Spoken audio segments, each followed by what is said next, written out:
Hello, my name is Matt and this is my YouTube channel, Zephyr's Gambit. Today I am DM for a group of adventurers in the setting of Eberron. This hangout is recorded not aiming to entertain an audience, but as a record to look back on.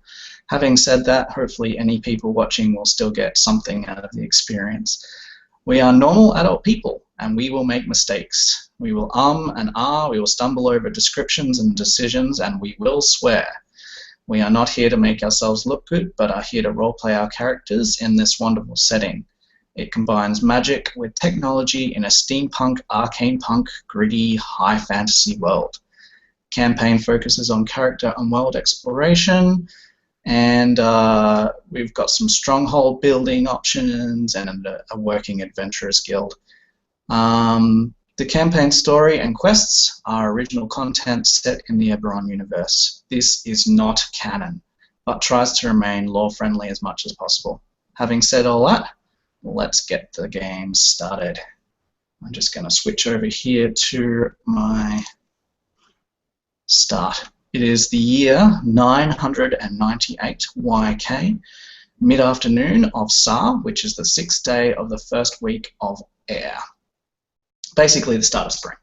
A pleasant breeze declares the beginning of mid-spring. Just yestereve, the Tayan Gala was the talk of the town, but tonight heralds yet another occasion. The parade and festival to celebrate the opening of the new Adventurers Guild, the Bringers of Hope. I'm going to get us started just in order of my characters here. So, first of all, I've got Brug. Let me see. Sorry, I'll just bring up your description, Brug. There we go. You awake abruptly to the sound of metal against metal and rough official voices outside your cell. The clank of key in lock forces you to open your eyes, wary about what this may mean. You try to move, but you are chained to the wall. 3 men approach you and unlock the chain, one of them picking it up and yanking you towards the cell door. The other 2 take up flanking positions and gruffly tell you to walk. You are a little weak, but you follow their directions and soon find yourself in a line with other prisoners, similarly with chains around their hands and feet, being led by strong guards. The sound of closing cells resounds through the echoing prison, and the guards push and prod you and the other prisoners up poorly lit stone stairways until, after exiting yet another series of thick iron doors, a glaring bright sun sears your dim-adjusted eyes, temporarily blinding you. Your feet continue to follow the rhythm set by the guards until your eyes adjust. The streets are awash with sound and colour. People of all races, short and tall, fat and thin, mill around, some casting menacing glares in your direction, but not stupid enough to harass the guards.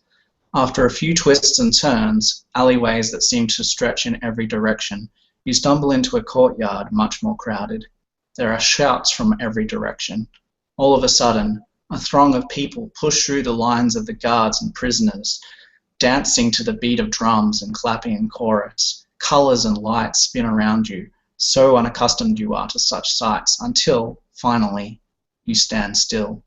You blink, you look down, your chains hang limp on the ground, and people mill all around you, not paying you any heed. No guards can be seen. So you can introduce what your character looks like, his name, anything about yourself that you wish, and what you wish to do. Alright, my character is Brug, half-orc, of average build, I would say. He is, as far as half-orcs go, I would suspect a little more orky than average, but other than that, pretty standard. Brug, seeing all these people around him, is going to get very anxious and nervous, and leave to a more secluded area, wherever that may be. Okay. This land's being foreign to him. Obviously, you're in the middle of a big courtyard. You can see streets pretty much in all directions, and the streets are less crowded than this open area. So you can head down any of those streets, and you will be in a less crowded area. Brug will head down one of the streets. Okay. So is there anything else you wish to do, anything that you're looking for, or do you want to just end up at the Adventurers Guild where the action takes place? I can wander around for a little while or end up there, either way. Okay. Mostly, this is all new to Brug. Brug has no idea that this is even a city. This is just a city filled with this is a lot of people, a lot of tall buildings.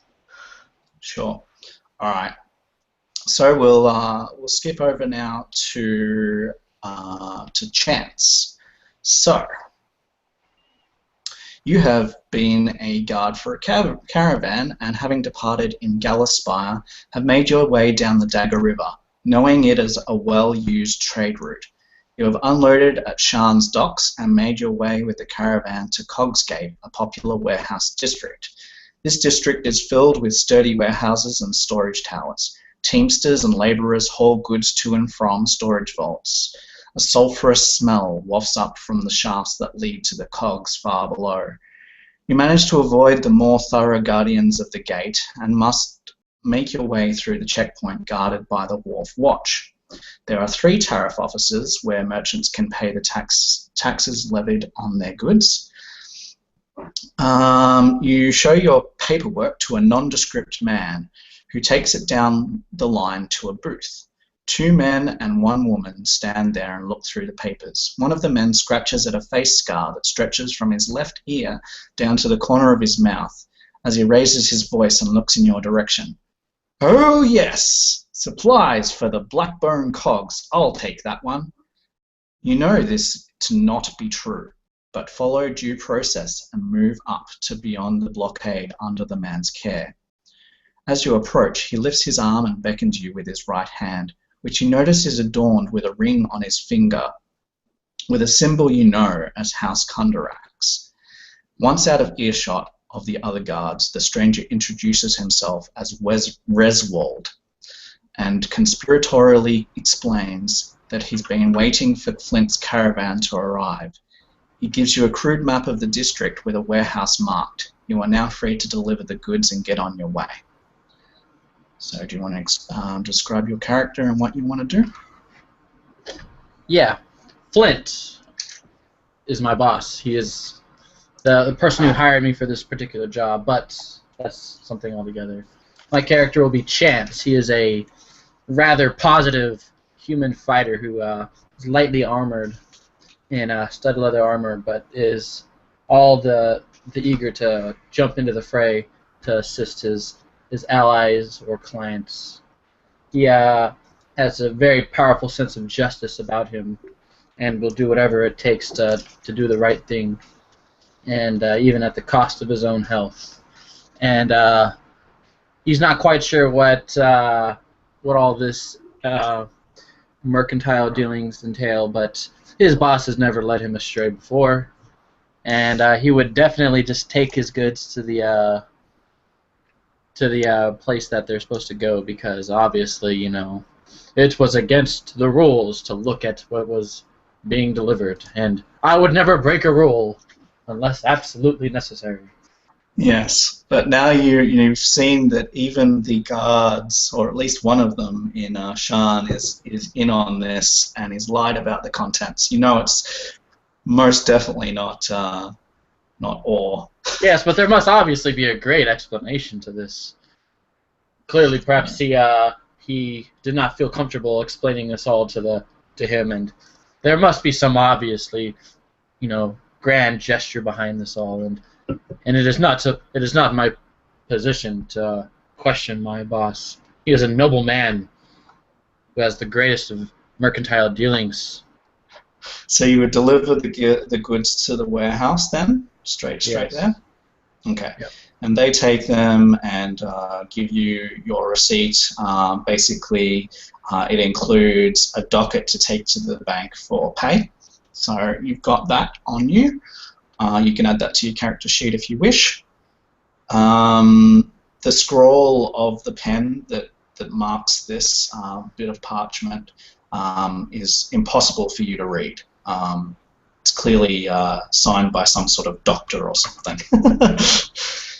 But you know that it's for the bank, so they should be able to understand it, hopefully. Hey, the bank must surely be credible. They would never. Yeah. All right, is there anything else you wish to do? Otherwise, I'll go to the next person. That'll be it. Okay, thank you. All right, next person is Colin de Loranda. As you weave through the streets, you hear a loud cheer and wild applause from somewhere beyond. As you enter an open area, you see two matching towers growing from the street, the gateway to an arcing bridge from this platform to the next.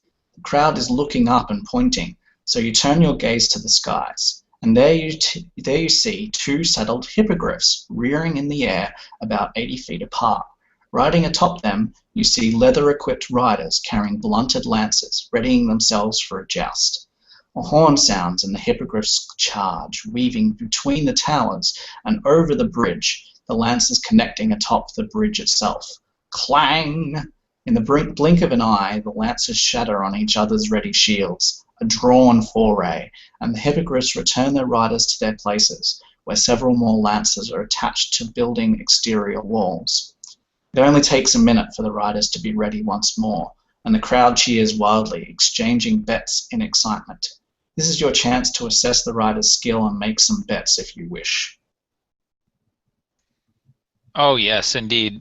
I would never turn down a bet. So I kind of mingle through the crowd looking for people who would look like they have an abundance of coin, but maybe not an abundance of smarts. I'm clearly dressed as I came off of a ship, but in fairly decent clothes. But the thing that would stand out more than anything is that sort of twinkle, right, in the eye, that sort of merry kind of, I'm having a good time here. And so I will assess which rider I believe, has the best chance. And maybe the first thing I'll do is just kind of ask around, see if anybody knows these riders and if they, if they have kind of an inside tip. All right, well, that would be an investigation roll, please. All right.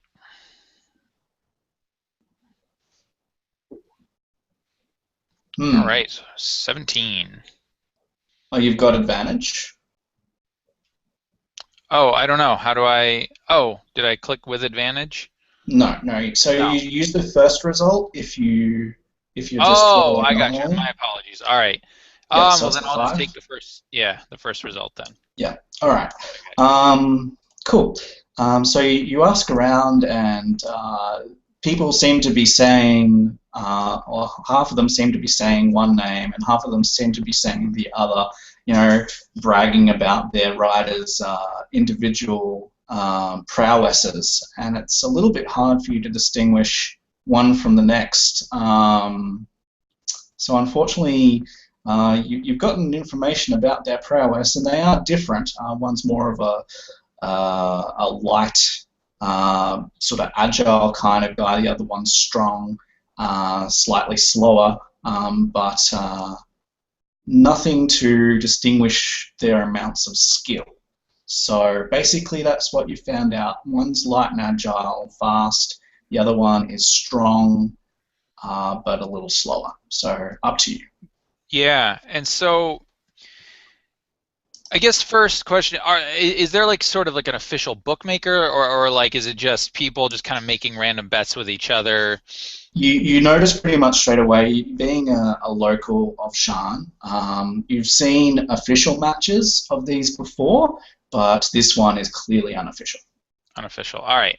So, with the bravado, false or not, that I kind of portray, I'll kind of chuckle and look to the people near me, and I say, well, clearly the more agile fellow will win this match. I mean, brute strength is well and good, but there's a serious disadvantage in speed. Well, I'll tell you, slipping a lance or a blade in between, somebody, into somebody's vulnerable spot, well, that's the way you win a fight. So a gold on the, 1 gold piece on the, whatever the guy's name is, that's the agile one. Alright, sorry, Okay, so the agile one moves first, and strength. We've got these real quick. Okay, so the stronger rider expertly shifts at the last minute, his aim steady and true, smashing his lance into the agile rider's shoulder. The shocked loser tries desperately to hold onto the mount, but the force of the blow is too much. He slips at the last second and dangles in the air above the bridge, his ankle caught in a loop of the hippogriff's saddling. You hear boos of disappointed crowd, and then the roar of an angered betting man. All of a sudden, an arrow flies through the air from the crowd, slicing through the leather straps as the hippogriff flies towards the street. In a single heart-stopping moment, the man falls through the air, the hippogriff not yet in safety, and disappears off the edge and far below. So you lost your bet. Yep. And I'm certainly disappointed about it. I mean, gold is gold, and I don't like to part with it, but it's a bet, and gambling is that's the price you pay. And so I say, well, an entertaining match. Obviously, this man proved me wrong today, but I know I'm right. So where can I find a lass to sit on my knee and a tankard to drown my sorrow?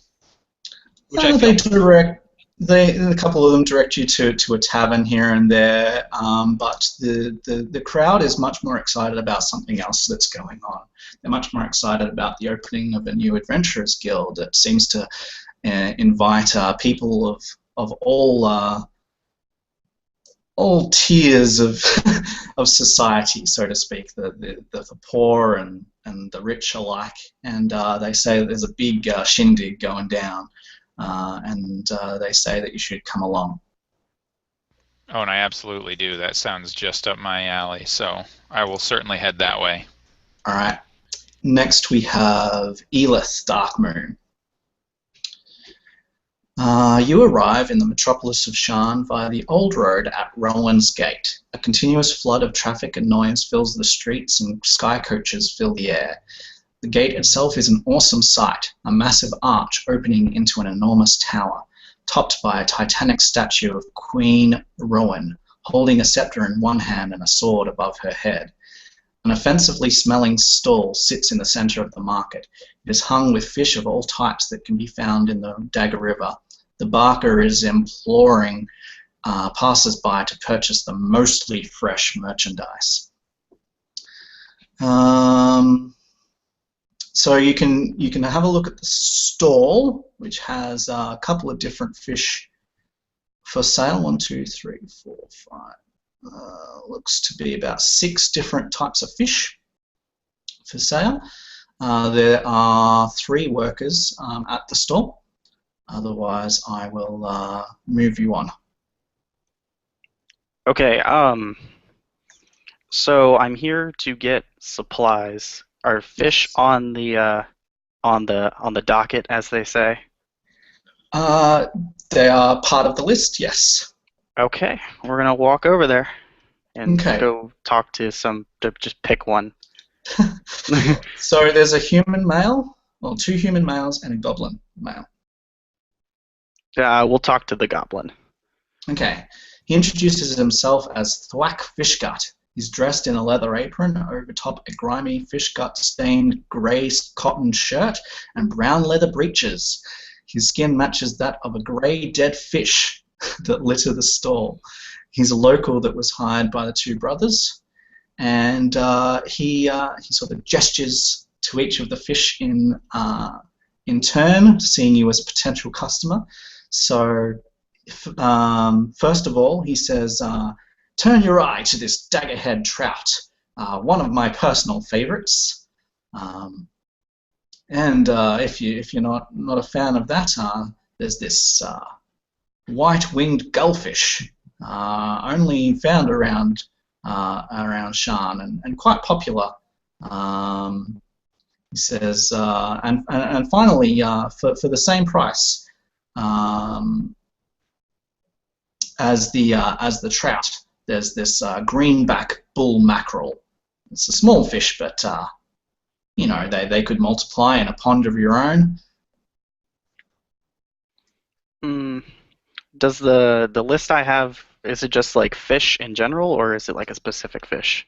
Yeah, so it just says maybe 2 varieties, and sort of leaving it up to you. So there's the daggerhead and the greenback are 2 copper. There's a couple of others here. You can see they've got, you know, just a sign on each of them. So there's a brown gorgon head, which is 5 copper. Bobtail swipe eel, they're 4 copper. And thunder sea salmon, which is 3 copper. And the white-winged gullfish, which you pointed out, is 2 silver pieces. Very expensive, but very exclusive to the Shan waters. Okay. I'm gonna grab some of the middle of the road, like the 4 copper ones. Yeah, some bobtail swipe eels. Yeah. Nope. So Let me check my sheet to see how much gold I have. Did I do that? I'm not sure. I should have that all there for you. If not, they're only 4 copper. We can sort it out later. It's not vitally important right at the second. So you grab a couple of those, however many you want.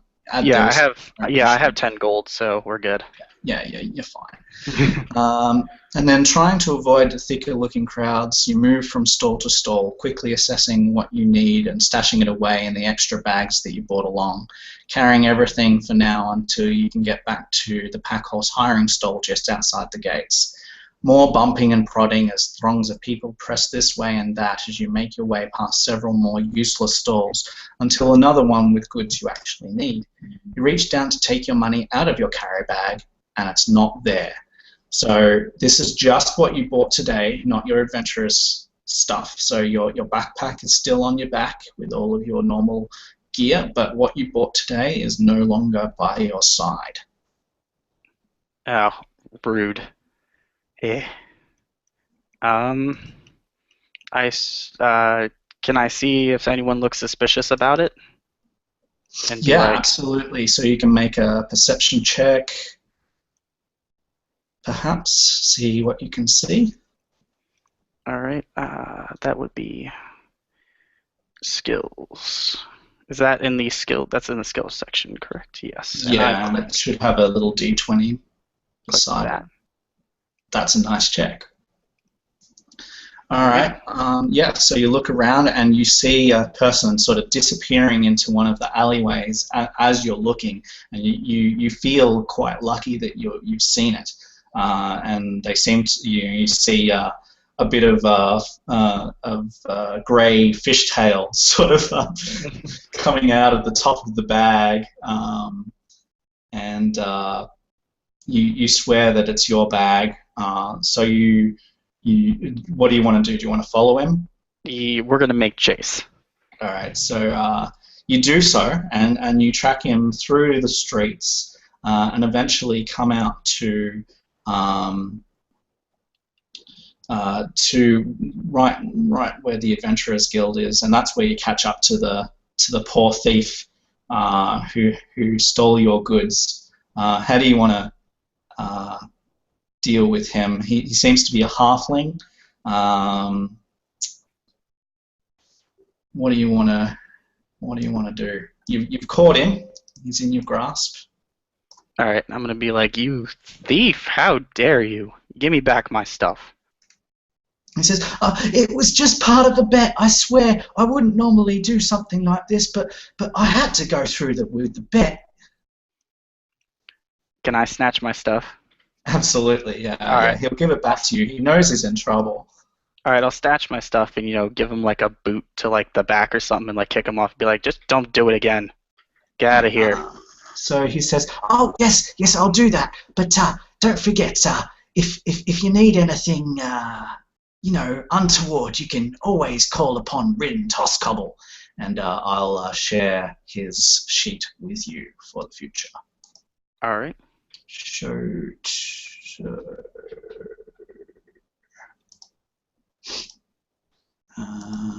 So Elith.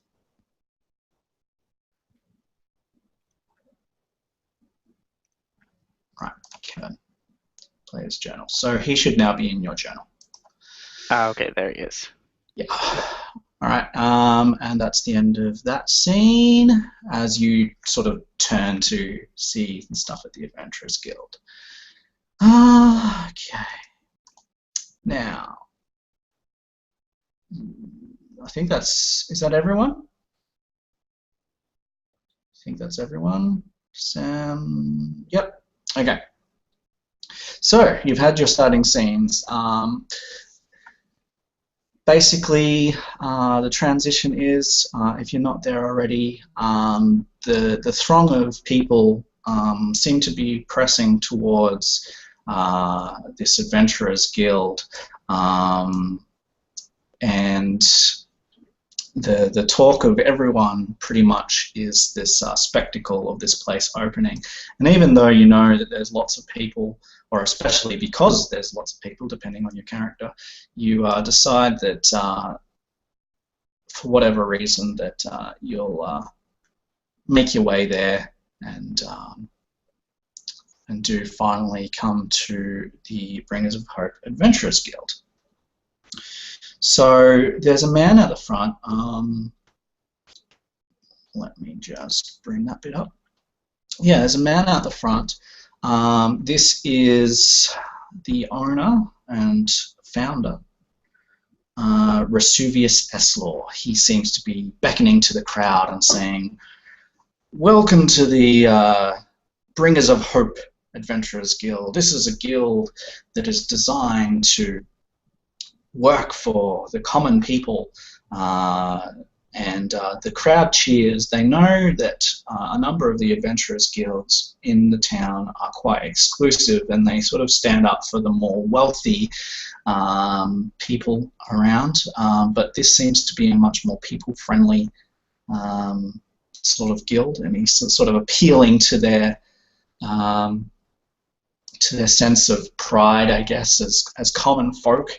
And a number of people sort of step up and say, "I will fight," and you know, the crowd cheers, and that goes on for a little bit, and then he says, "There's a lucky raffle. Whoever has in their pocket right now a stub from this here ticket book can come inside and see the unveiling of our marvelous guild. And each of you check your pockets, and you find within a ticket stub to be able to exclusively enter into this Adventurers Guild and discover what lies within." Alright, so I'll transition you all over there. I just have to change this map. Now let me just check that all of you are seeing Sean on your screen.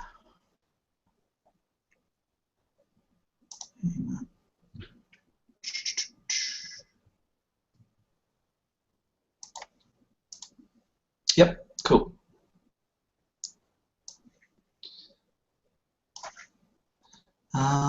So I will take you then all the way over to here.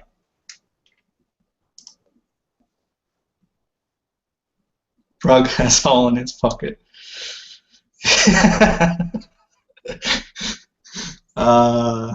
Sure. All right.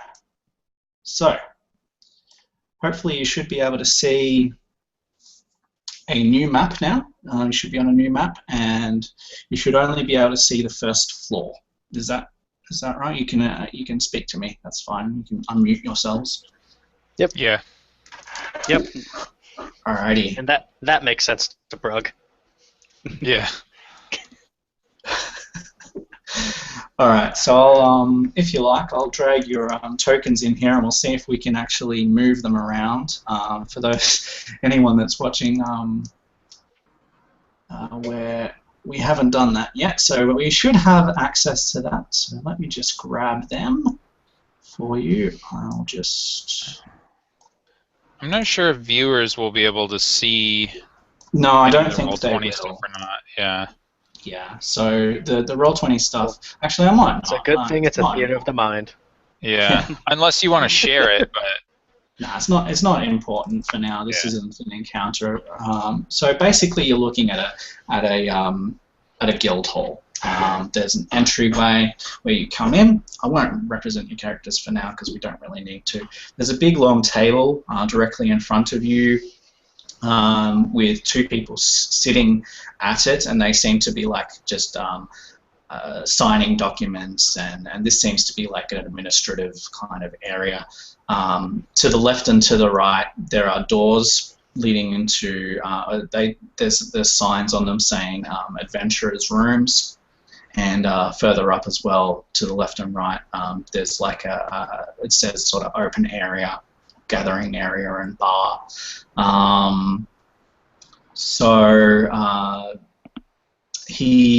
Vesuvius sort of beckons you all in. And you're not the only ones that come in. There's a bunch of other people that have also got ticket stubs and things that are amongst the group. There's probably about between 20 and 30 people that got a ticket stub. So they're all sort of crowding in to this guild, and he leads you basically on a little bit of a tour. Basically up into the main area there, you'll see the stools and the bar. You see a female dwarf tending to the bar. He introduces her as Eldeth Alebane. She is the keeper of the bar, and she's there every day and serves simple goods from the kitchen and simple ales to the adventurers. This isn't a proper, tavern by any stretch of the imagination, but you can get a simple drink here if you ever wish, and I will share her character sheet with everybody. There we go. You don't know much about her just yet. Then he will lead you up the stairs. So we will transition over to the upper floor. Let me just reveal that. Okay. So if you just scroll your screen to the left, you should be able to see the second floor now. Yep. Cool. Yep, there it is.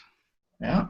Alrighty. So yeah, you come upstairs and there is like this lower sort of platform that the stairs come up to, and you see there's actually some chairs and stuff around here, and you can see 4 teleport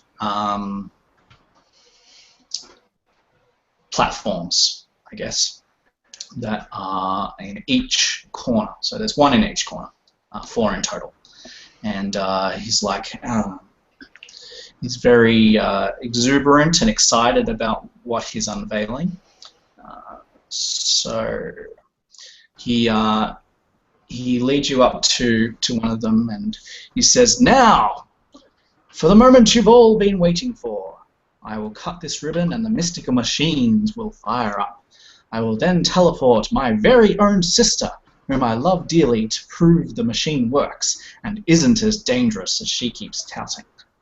A voice from the crowd arcs up, and you turn around and you see this blonde woman looks very much like Vesuvius. She says, "What? You can't teleport me. This thing's dangerous. You never know where I might end up." So I'll share her with you. And if she is especially lovely, I would, being that there isn't a lass on all of Corvair that won't know the name of Corlin Lyrander. Indeed. I would certainly step up and if I don't sense, even if I, oh yeah, I would definitely step up. She looks a little bit scary, but I will step up and kind of put my shoulder on, or my hand on her shoulder and say, and did he, I'm sorry, did he mention her name or no? No, he just said my sister at this stage. Okay. Yeah. Okay. Brug offers himself as tribute. Yeah, and I would put my hand on her shoulder and give her kind of a sly wink, and I said, "Les, if you don't wish to go, well, this man won't make you. But if you do, I'd be happy to accompany you. I cannot see someone such as yourself be left unaccompanied." And Vesuvius says, "Oh, that's an excellent idea. Adventurers, adventurers, if you want to accompany her, you may."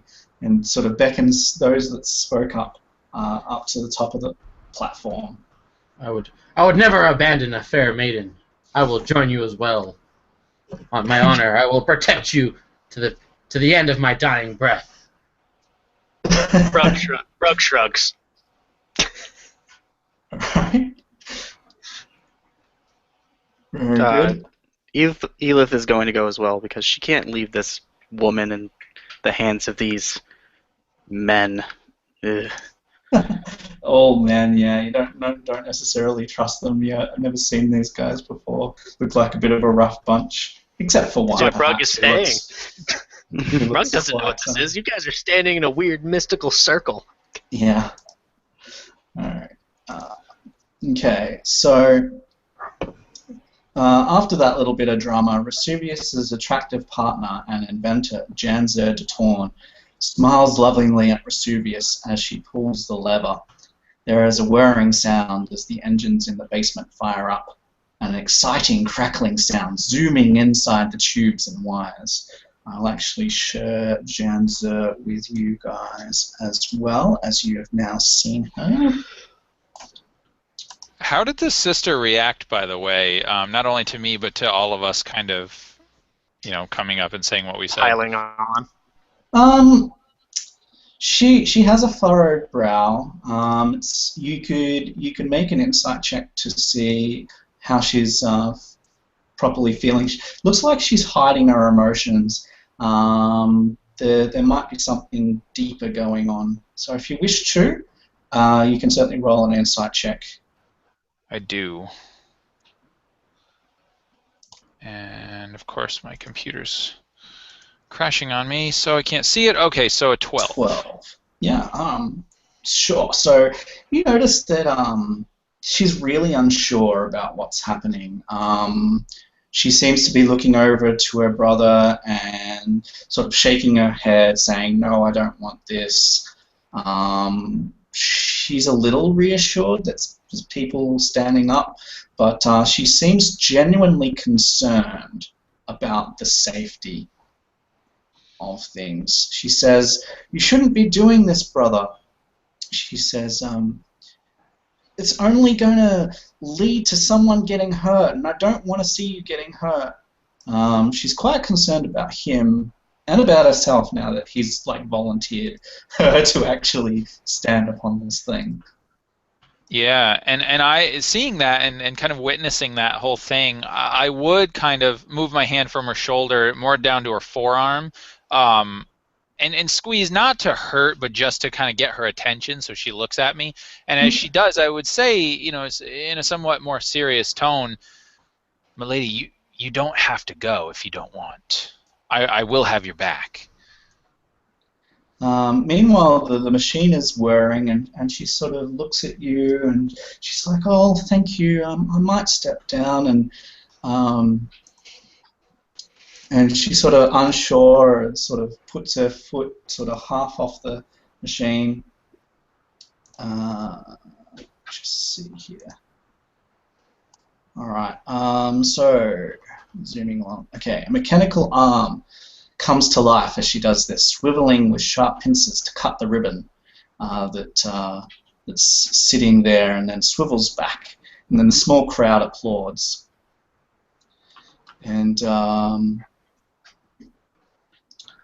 Vesuvius sort of says, "And now, The moment you've all been waiting for. And he sort of gestures his arms, and just as she sort of steps off the platform, electrical lights start flashing. Static electricity warms your skin. The whirring gets louder and louder, and suddenly, snap! Boom! An explosion rocks you, and everything goes dark. You open your eyes, but only see whirring colours, the acoustic bang still ringing in your ears. You are dizzy, sore, but after a few minutes the colours seem to settle, and you are somewhere else. Alrighty. Now we will teleport. Zoom! Over to here. And I need to also drag the players to there. Right. Another day, another maiden saved. Okay. And to that response, I would say, I don't know if the maiden was saved. And there's this look on my face of loss. Like, man, I was excited to have this, tasty arm candy here, but I'm like, if her brother was willing to just send her through this teleportation chamber, I don't know that she's exactly safe if she's behind. Yes. If she was Perhaps left we behind. should return and settle this for the safety of the maiden. Perhaps we have only given her a temporary reprieve from the madness of her crazed associate's brother. Okay. And I would say I absolutely agree. However, I do confess I lack knowledge of how this device works. But he did mention that he would be able to bring her back, so maybe, well, just maybe we'll be okay. Alright, I need to remove Zane from there. Okay. So, can you see where you are? Yes, sir. Yep. Okay, so for those at home, playing at home, the group has been somehow teleported to an open area. It looks like some sort of ruin, as there are tumbled down rocks everywhere. The grass is like overgrown. There are cracks through. It looks like the grass has grown through cracks through in an old floor that's now sort of mossy and grassy. You see pillars and broken down stair or doorways and windows. As your eyes adjust, obviously you'll see a little bit more even. So it's not dark.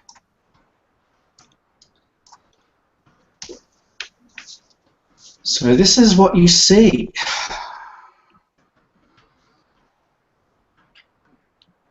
And so you said it's kind of like a ruin, like we're in what may have been, buildings at one point in a sort of a grassy landscape. Yeah, definitely. It definitely looks like some sort of fort. You can see like the ruins of towers or big pillars and things like that are around. It's definitely seen better days. Everything's pretty much just on the ground. Nothing's like growing out up further than like 5 feet. It's all sort of just fallen over and in ramshackles. So it looks like it's been some time, but it does look like an old fort or something of that description. And I guess I would simultaneously, just almost naturally, subconsciously try to hide, but at the same time, being a sailor and being used to charting positions, I would look up to try to see, the position of the sun or one of the moons or whatever, and to tell if we are in a different part of the continent or even a different continent, if that's possible to ascertain. Sure. Yeah. Well, that the where you just left off, we were about 3 to 4 p.m. in the afternoon when the guild was opened, and you look up at the position of the sun, and it looks to be pretty much exactly where you remember it, maybe a few minutes after, maybe 10 or 15. You've been a little bit out of it for the last few minutes as your vision and ears have cleared. So you think it's pretty much in the same general area, according to the position of the sun, but it's clearly nowhere in the city. Right. Yeah.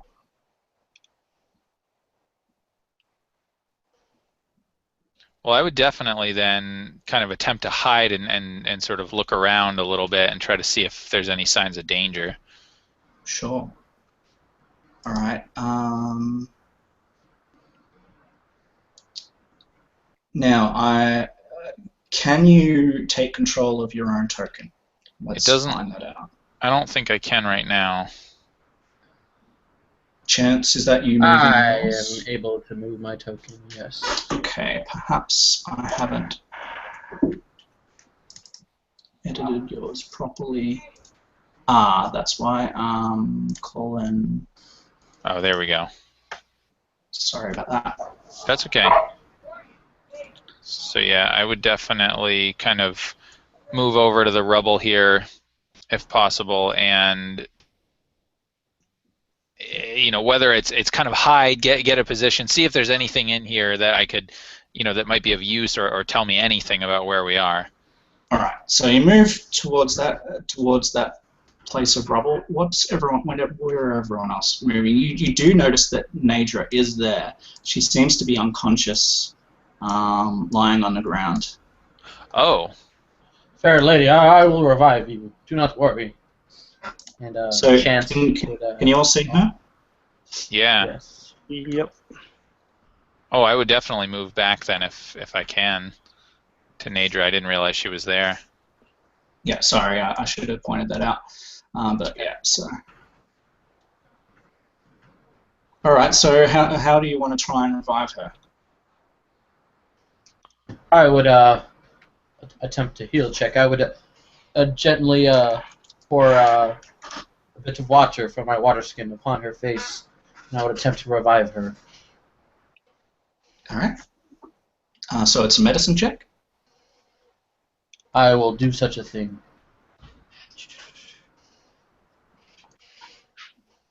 14. All right.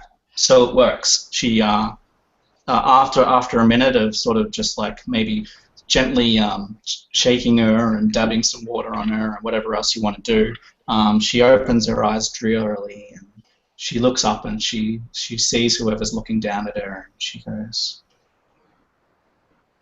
"Where am I?" I have no idea at all. It would be Honesty is the dishonorable best answer. It would be dishonorable to lie. But Well, it appears that we are in the realm of the living. Okay. And I would kneel down and kind of offer my hand to help her up.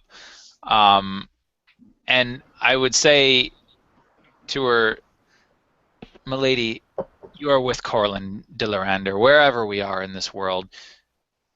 Do not fear for your safety, for I will lay my life down for you." I've heard that name. Where have I heard that name? Well, it is a name well known in Eberron, so I am not surprised. But I find myself, well, in the awkward position of not knowing your name. Oh, okay. She introduces herself as Nadra, so Nadra Eslaw, obviously brother to Vesuvius, sister to Vesuvius' brother. Okay, I was like, this is getting awkward real quick. No, cool. All right, and I say, Nadra, a name as beautiful as your face.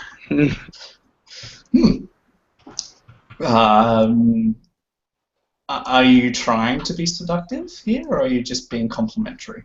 No, just being complimentary. I would assume that my natural state is seductive, so I'm not intentionally trying to.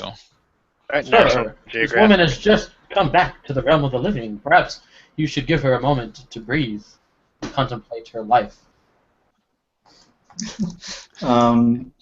She says, I'm flattered, sir." Looks a little confused.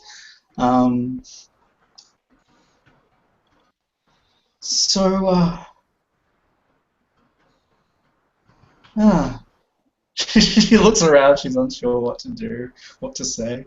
And I say, "My lady, don't speak. Do not worry. Just stick with us, and you will be safe." She says, "Okay." Sorry, I'm just having trouble selecting something here. That sounds ominous. Yes, you hear a noise, and it's sort of coming from over here, and it sounds like pieces of machinery clanking onto the ground, like metal, and you can hear electrical zapping as well, and it sounds like clanking on the ground. Why can I not select that? Sorry, I can select everything else. It's not meant to be, man. It's just Perhaps not it is meant to on be. the correct layer, Dungeon Master. Yeah, let me see. And so it occurs to me too that we don't know each other's names either, and so I believe who was it that that said give the lady a chance to breathe? It was Chance. Was that Chance? Okay, I thought so. And so Chance would have caught this sort of withering stare, this this listen, boy, you don't want to go up against me. But I also recognize that he is a rather imposing figure, not in his necessarily in his bulk, but in like maybe Brug, but in just the way he carries himself and his general look. Yeah, so you can go ahead and we'll delay this while I'm bringing this out. So you can ignore that for the second and get to know each other for a moment. Yes, you may call me Chance, fair maiden. And I suppose you as well, my dear and noble comrades. I say, "Well met, Chance," and I do put out my hand, kind of in a grasp of camaraderie. But if you kind of look into my eyes, you will see no friendship there, although you don't see animosity. Although, to be fair, Chance perhaps is too trusting of an individual, and he sees that there's no way that you could possibly be a mean person, and he trusts that you are a great individual with massive amounts of, and he trusts you regardless. He shakes your hand firmly, Excellent. oblivious to your negative intentions. As he should. Good. And I'm sure I would pick up on at least something along those lines, and so I chuckle a little bit, and then I say, "Well, Chance, what brings you here? What brought you to the Adventurers Guild? I mean, we all have special skills and talents. What are yours?" Well, I must admit that I am under a contractual obligation. You are. That sounds rather ominous. Tell us more about that. Ominous. Yes. I'll give you the specifics, but I will tell you that I am an armed and loyal guardsman of both traveling and static goods. And I say, well, and you see this kind of twinkle come into my eye, and I say, I happen to be a person who tends to move and ship very similar people and goods. So if you're ever in need of transport, well, if we ever get out of this godforsaken place, and I kind of look around, we may be able to do some business together, eh? Yes, I would love that.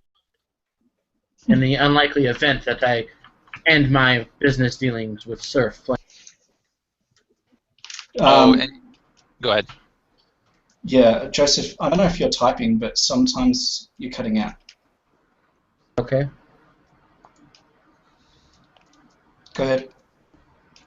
That was it. Said very well.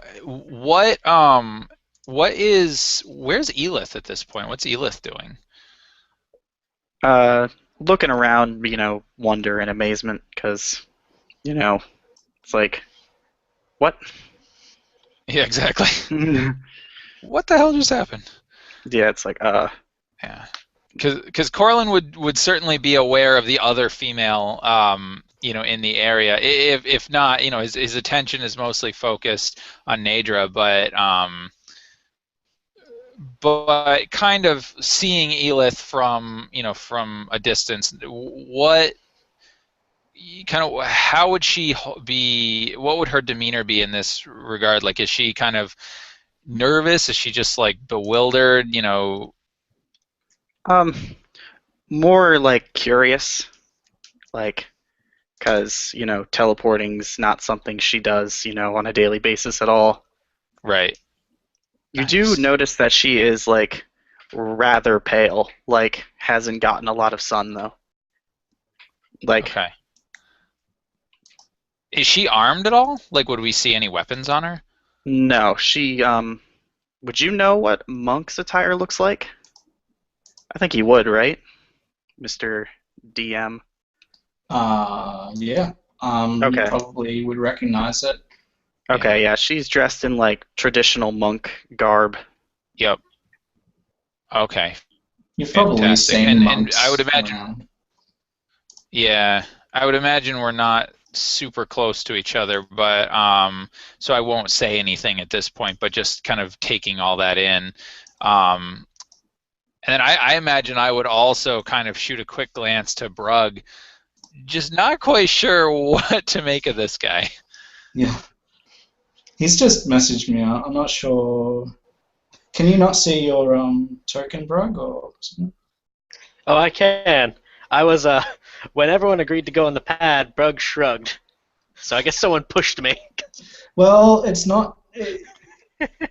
I will claim someone pushed me onto this pad and be like, You probably don't remember. Brug is- You don't remember Brug being is freaking out. on the thing. Yeah, so you've come here against your will. It actually picked up Nadra, who was close. She wasn't on there, and it picked you up as well, and you were relatively close. So it's picked up the people that were the closest. Brug, for all his being Brug, well, during the time of you guys kind of making sure she is okay, have freaked out and kind of calmed down, is kind of just, looking at stuff, enjoying being back outdoors. All right. He's like, well, this worked out. Yeah, probably as you're looking around, you will hear that same sound as I described, and just as just as this roguish captain, very finely dressed half-elf calls out to you to see how you're doing, you see this. So it is a rather tall but thin, mechanical-looking being. It seems to be made up by many of the same parts that you saw moving as part of the teleportation array. It looks like those parts have been somehow transported with you guys, and they sort of landed in the rubble, and it looks like they've pieced themselves together and have taken on a life of their own. sort of rises from the rubble with wires hanging out and this sharp pincer-like thing, and it's created this rather tall but slim metallic creature. For the sake of naming it, it is a quadrone, and it seems to be like malfunctioning, looking this way and that, and then you sort of see it sort of whirl around and like it sort of zaps and squirms, and you're pretty sure that by the looks of it, it's probably going to charge at you.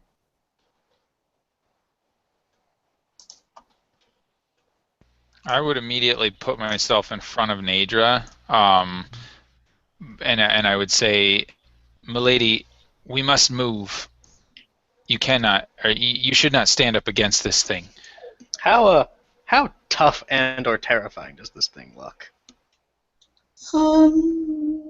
Fairly terrifying. It seems to have like these two sort of sharp fists, I guess, if you call them that. They're like metallic arms, but as it sort of is arcing around, you see an additional attachment sort of coming out of its back, and it sort of rises up over its head, and it looks almost like a bow, and it sort of draws itself, and you can see this very sharp metallic object being drawn by this bow, ready to be released. So yeah, it's on kind of these weird wheel-looking things, and there's wires, and you can see electrical sparks and stuff coming off it. So it looks pretty scary, not terrifying, but you're not used to seeing machinery come to life like this. Certainly. This is hello, this stranger. is evil right here. If Brug knows anything, which he doesn't. Perhaps it is So trying this to is- greet us in a way that only it knows how to. Should have chosen a better greeting. So I'm gonna roll for initiative.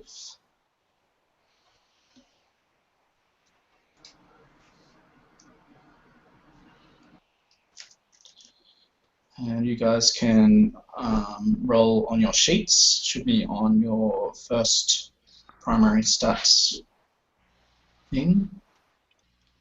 Did mine roll? Because I tried rolling, but I tried clicking on it, and it doesn't seem to be. Doesn't work? Make sure your Mine- token is selected. Yeah, you have to Yeah. select your token. Yep, it is. And then right on the character sheet, right, the button where it says initiative, Yeah. Yep. you should be able to click it. Yeah.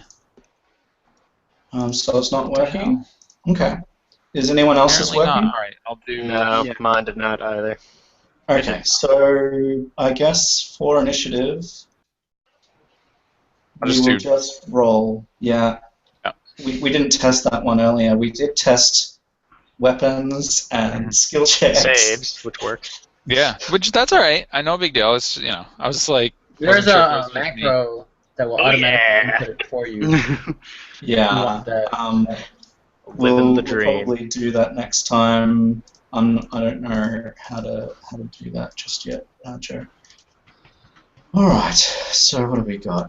I have a total of me 16. You've all added your pluses in. Yeah, looks like it. Colon. Chance.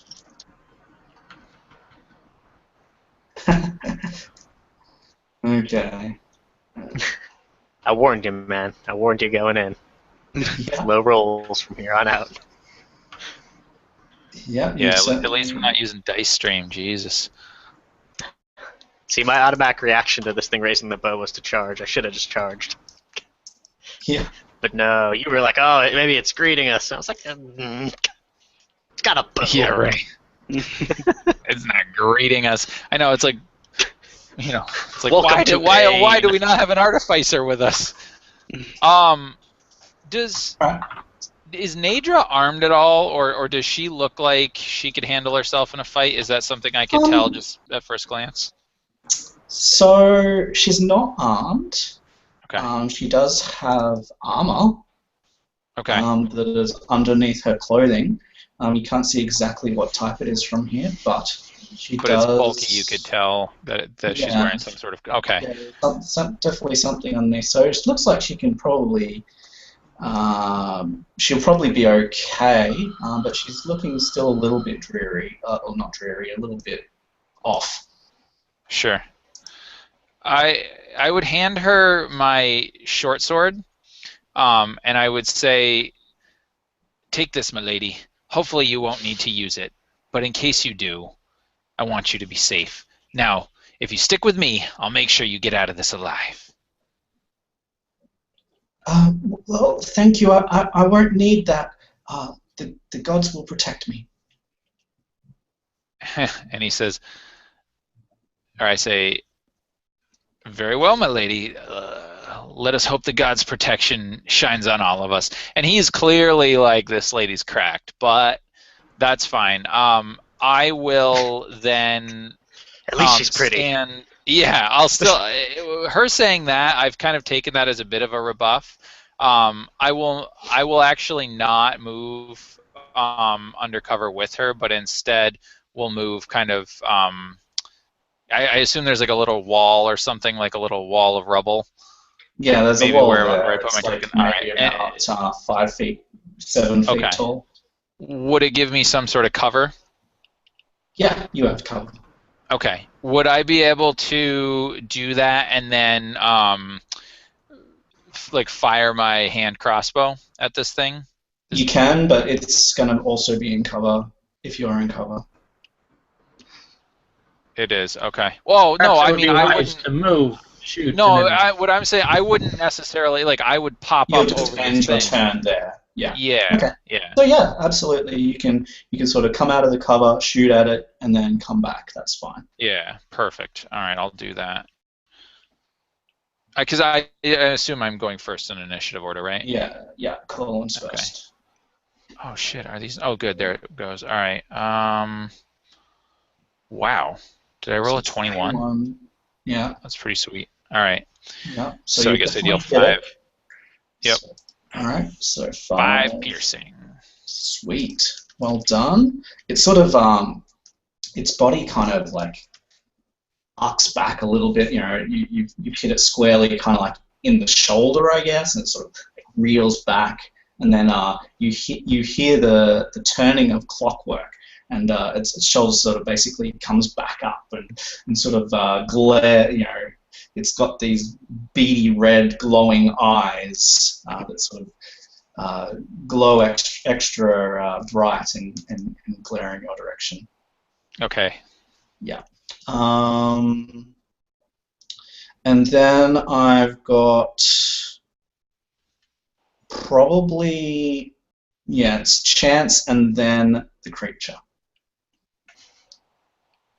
I'll just stand in the open. Alrighty then. From his position, Chance would look at this foul beast, and he would move up 5 feet to this position. And would he have a clear line of sight on this foul monstrosity? Yeah, you can see it from there. And he would reach for his rapier, but at the last moment he would hesitate. No, that is not appropriate for here. And you would see him reach, and he would pull out a dagger from his belt, and he would immediately hurl the dagger at the foul metal monstrosity. Okay. And let me roll an attack with that real quick here. It's under weapons. Let's get used to this, I guess. There we go. Wow. Yes. 23. So you would see Chance take a step to the side, and very deftly this dagger would fly out from his hand and strike very near to the core of the creature, perhaps cutting at one of its little metal joints. Yeah. As So happens.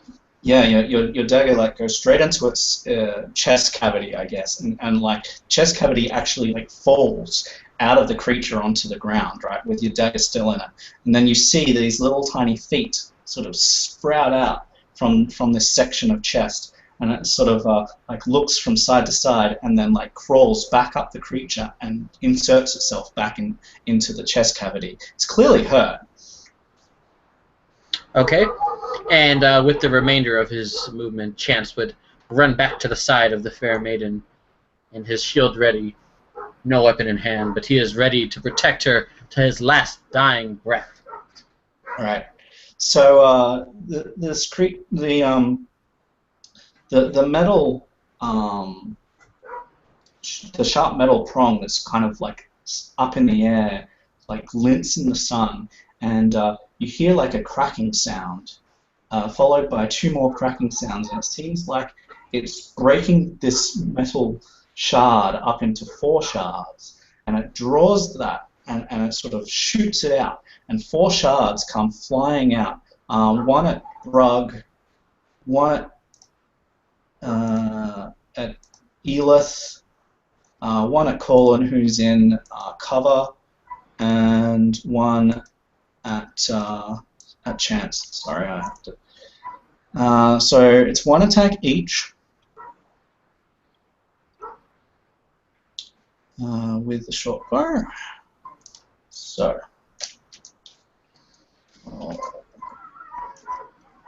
Is there a way to roll 4 separate attacks?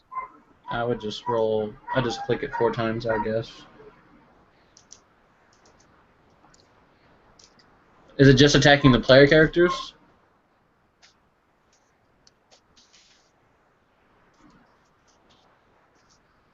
Try this. I don't know.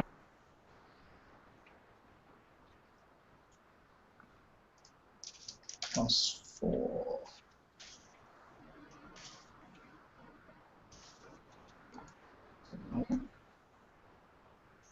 Yep. Okay, so it'll be, I'll go Brug, Colin, Elith, Chance. So Brug and Colin get hit, the other 2 won't. No. And these things do. It's going to roll one damage for both of you. Yeah. So you both take 3 piercing damage. And you said this was an arrow? Yeah. Okay. It's reskinned to be like just a shard of metal, but yes, it is now. Oh, okay. I got you. So this thing basically fires this like shard of metal at us, and I attempt to duck out of the way, but maybe I trip over a little bit of rubble, and this thing sticks into my shoulder, and I would imagine I would kind of pull it out, and not being the hardiest of half elves, and I'm kind of hand crossbow in the one hand and kind of holding my wound with the other. And I'm definitely ducked, crouching behind this wall at this point. Yep. Next we have Elith. I'm just going to let my dog in the room, or the dog in the room, just because it's whining outside my door. Give me 2 seconds. Alright, Elith. Now it's time to see what those monk skills can do. Hopefully. I'm mad at this thing now. Alright, sorry about that. Now, I have a quick question. Mm-hmm. Actually, nope, never mind. Questions, guidance. Never mind. Pardon me. Alright, quick question about 5th edition combat. Is there 5 footsteps? No. No.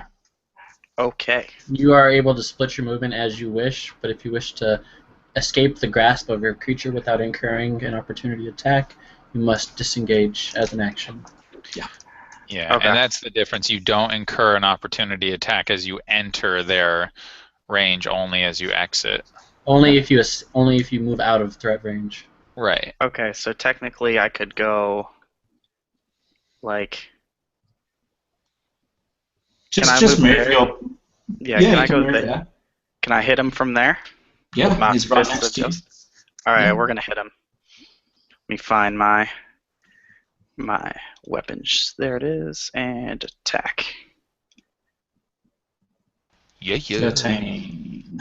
Unfortunately, you attempt to punch it, and it turns its body to you as you get close to it, and your fist just slams into a piece of really thick and solid metal, and it sort of just doesn't even flinch, and you realize that you haven't hurt it. No. Oh no. Alright. That's gonna be it. Okay. And finally, we have Brug. Brug will rage and charge it. Okay. Brug is simple. Yeah. Brug hit things. Brug punch.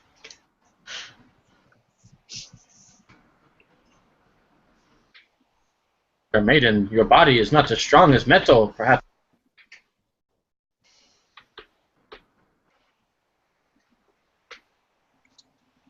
Now, with this, is my rage... Is that already in the sheet, or do I need to add that? You're just, in your character, it'll just be use. I've got 2 uses under the character section. I think it's under the class section. It'll just be use. It won't automatically add the damage, so we'll just manually add 2.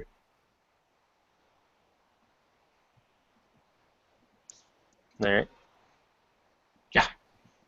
And... Bada boom. So 8. Unfortunately, you also run up to it and try and punch it, and it sort of whirls around. That the entire body like whirls, and the exact same section of its body that was facing Elith whirls to face you, and you two punch it right in the same place, and don't manage to do anything to it. Real quick question. We have action points, right? Yes. Okay. So in your action points, you can choose when you see the roll to add a d6, and you've got 5 of those, I believe. So they're on also in the same place under, I think it's class or something like that. Yep. So you can choose to add a d6 to any d20 roll, and then see if it passes. I think you have to do it, like you can do it after you see the roll, but I'm not sure you can do it if I say that it doesn't work. Let me just double check the wording.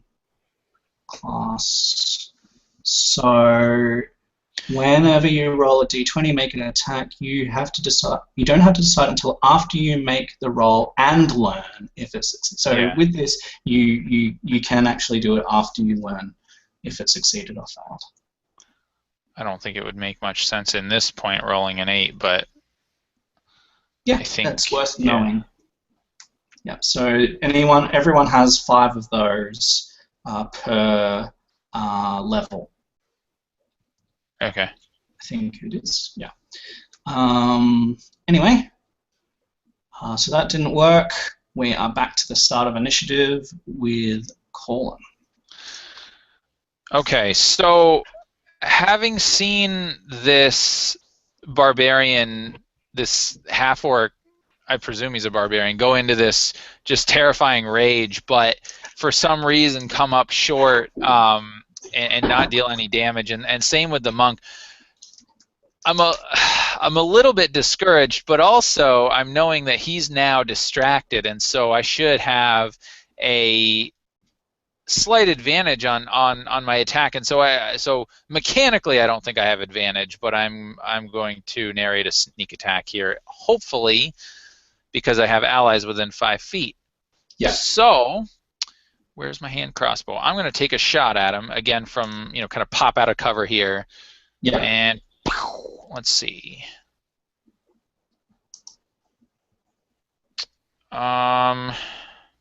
13. So does that hit him? Nope. Okay, then I actually will use an action surge, or not an action surge, an action point. Yep. Did that So just actually, roll. just No. just roll it? Okay. Yeah. We have flawed. Someone who doesn't really know. Oh. Well, does a 14 hit? Unfortunately, a 14 does not hit. So you doesn't. correct Okay. you correct your bow, or crossbow, thinking Yep. that it's gonna hit right where Brug's fist was. Seeing that, and but it's drawn its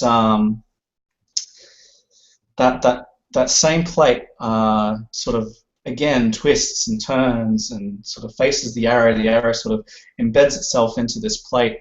Doesn't seem to be harming the creature at all. It's the creature's natural defense mechanism coming in to deflect all of these blows from its actual vulnerable body, which Okay. I'm sure is quite frustrating.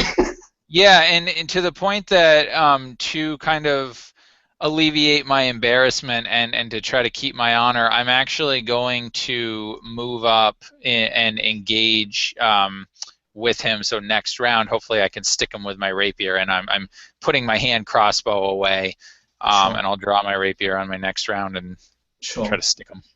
Alrighty, sounds good. Chance. Chance will see his allies unleash a barrage of attacks upon the creature. He looks back to his fair maiden, and he smiles at her, and he says, "Fear not, my lady. I cannot protect you from here. I must engage the creature in single combats." And you'd see him lunge into action as he pulls out his rapier and begins to attack the creature. And he looks to his allies, and he says, "Ah, I'm glad to see that you guys are beginning to injure the beast. Perhaps your strikes are more powerful than they seem." As he grabs his rapier and just lunges and tries to get a good stab right into that beast. That is a 17 to hit.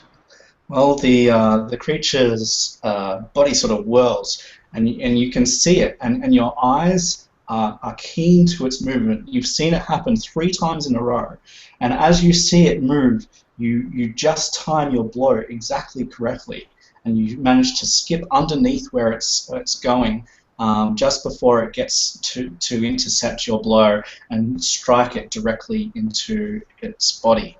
So you do 6 damage. Very good. You can see that the rapier, everyone that's looking, has actually pierced right through its body, and you can see like you can see sparking beginning to happen inside of its actual core, and you think that it's probably nearly on its last legs, as it seems to be struggling to do anything more. However, its turn is next, and the short bow thing doesn't. It sort of retracts, and you see it sort of adjust its fists, and being that Chance is the only one that hit it this round, right? Yep. Yep. It's gonna punch it Chance twice with its fists. So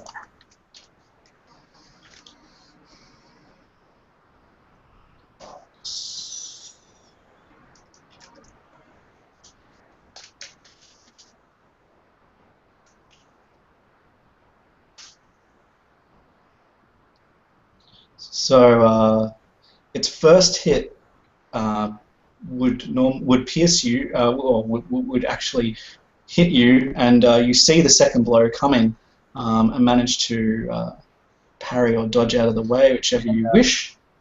On the first strike, I have this strange sensation as the creature strikes at me perhaps it stumbles ever so slightly as I use my lucky feature, and I will force him to attempt to roll another attack at me. Okay.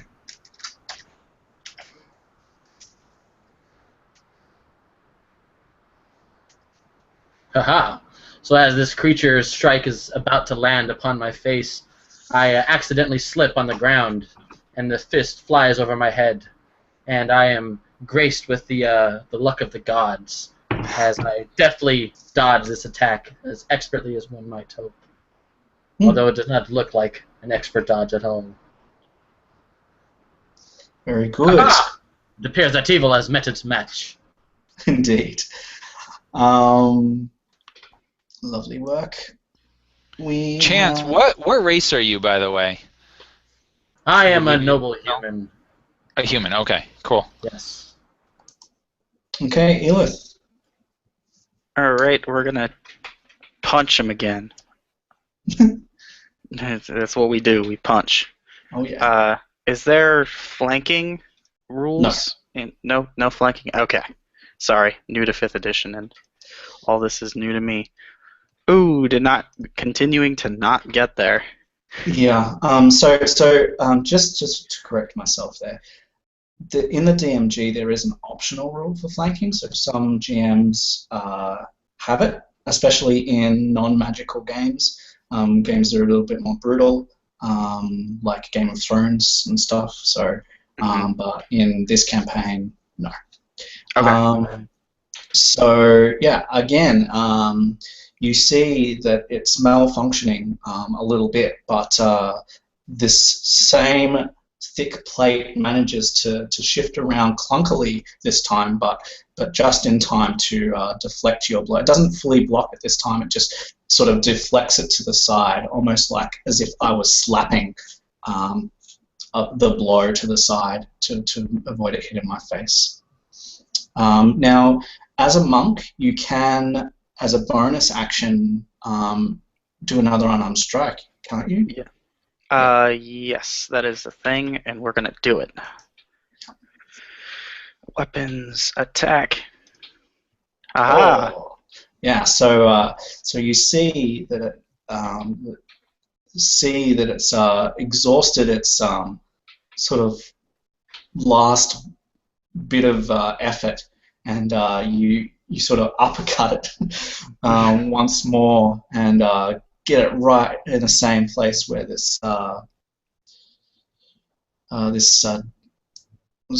crossbow bolt pierced, and as your brass knuckles sort of plow into its body, you hear a strange whirring sound, and the creature sort of beeps and whirs, and then just the whole body just sort of like crumbles to the ground in all of these pieces, right?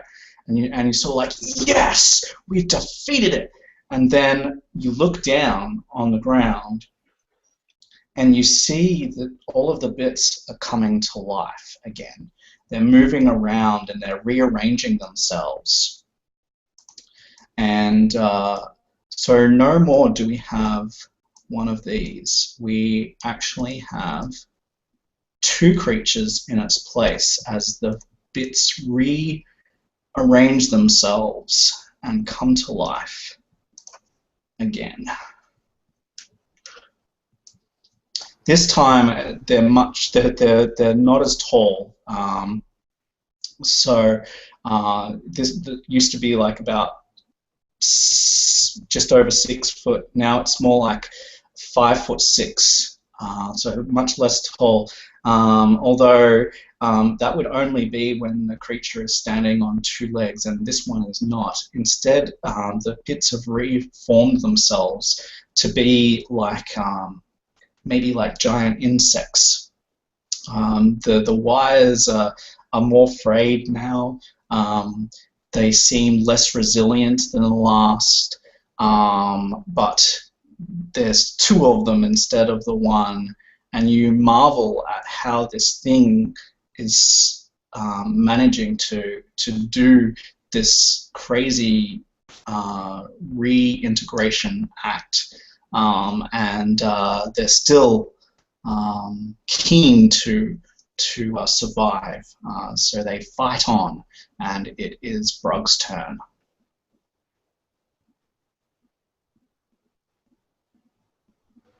Brugga will take the chains still attached to him and kind of coil it around one fist and then go for another swing. All right.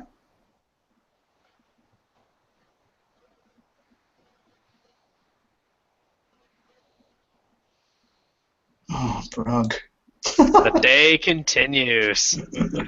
Yeah, so you try and slam your chained fist into one of these creatures, and it sort of it makes this weird metallic giggling sound, almost like a squeak, actually, and it reminds you of a giggle as again one of these plates sort of rises up from deep within its chest this time, sort of rises up over its head where you are aiming and sort of blocks your blow and then retracts back underneath its underbelly. What a great feint! I will use this opportunity to my advantage. Fear not, my associate. All right, we're back. Not mentioned to Brug. Brug very sour right now. We're back to the start of initiative. So yeah, so I would be very sort of unnerved by this thing, knowing the world that we live in, right? And that nothing, magic is unpredictable. I'm starting to wonder if there's something here that's causing this. Like if our mundane weapons won't be able to ultimately defeat this. So what I would do actually, and I think I can do this, as a bonus action, I'd like to take a disengage, and then with my movement, I'd like to move behind Rubble over here, and I'd like to. I will want to fire with my crossbow again, but as I'm running, would I or moving, would I be able to ascertain whether there's any sort of, I don't know, magical aura that we can feel, or any sort of items or artifacts that might be around here that kind of stand out? All right, so before you do that, Yep. the cunning action starts at level 2, so that's what allows you to dash, disengage, or hide as a bonus action. So at this level, unfortunately, you cannot do that, so it's still a full action for you. So you may wish to slightly adjust that. Yes. Yeah, that's fine. I forgot that you can't normally do that as a bonus action. So then in that case, I will still look around, hoping that I can, kind of see any magical artifacts or pick up on any kind of auras or anything first. Right. Do I notice anything? So you can make a perception check. Okay. If it's any more than a perception check, it would actually take time. So if you were like to look around and investigate the area, then that takes time. No, I would like literally looking a bit harder, sort of looking into the shadow. I'll let you do that for free. Okay, thank you. Well, I don't know that. Look, what I'll show you is this. Reveal. You get to see that much more of the map. Let me zoom out here a little bit. So you can see a bit more of the tree line. Actually, I might show you this. There we go. So you can see a bit more rubble, things like that. Bit more of the trees. So you don't see anything out of the ordinary here other than what is before you. And because it's a perception check, so yeah, you see more of the area, you see more of the rubble, but there's nothing obviously, here animating these things, whatever they are. Okay, then I'm going to just chalk it up to being a strange creature, and I'll attack it with my rapier. Sure. may do so. And come on, computer.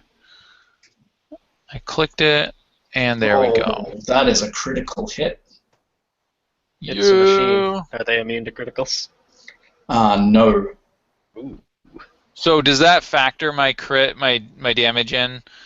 And then also, I believe so I don't know if that 10 was my 8 plus 2.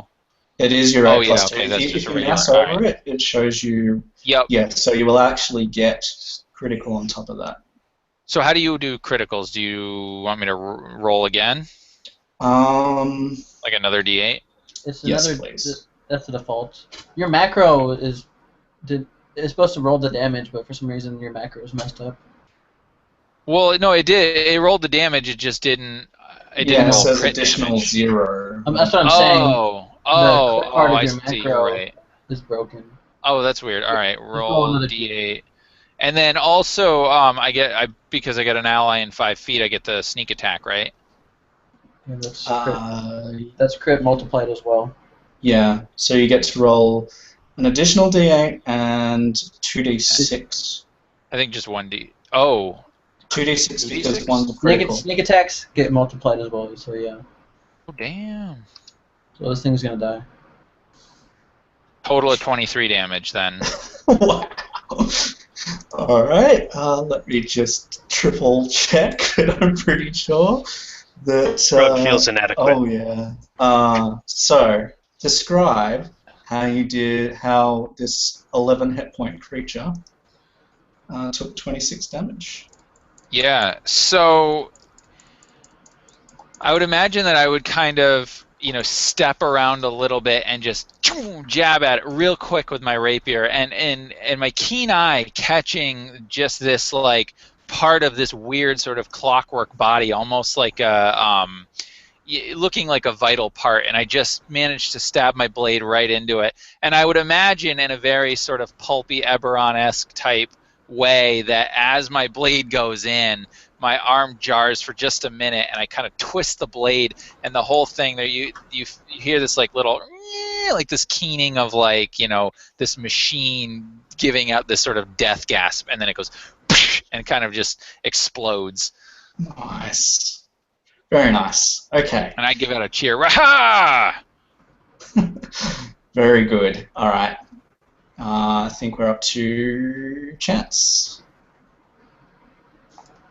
All right. Chance, having seen the foul beast destroyed, would frown ever so slightly, and as he looks to the last remaining creature, and he says, "I apologize for the destruction of your body, but I must put you at rest to ease your suffering."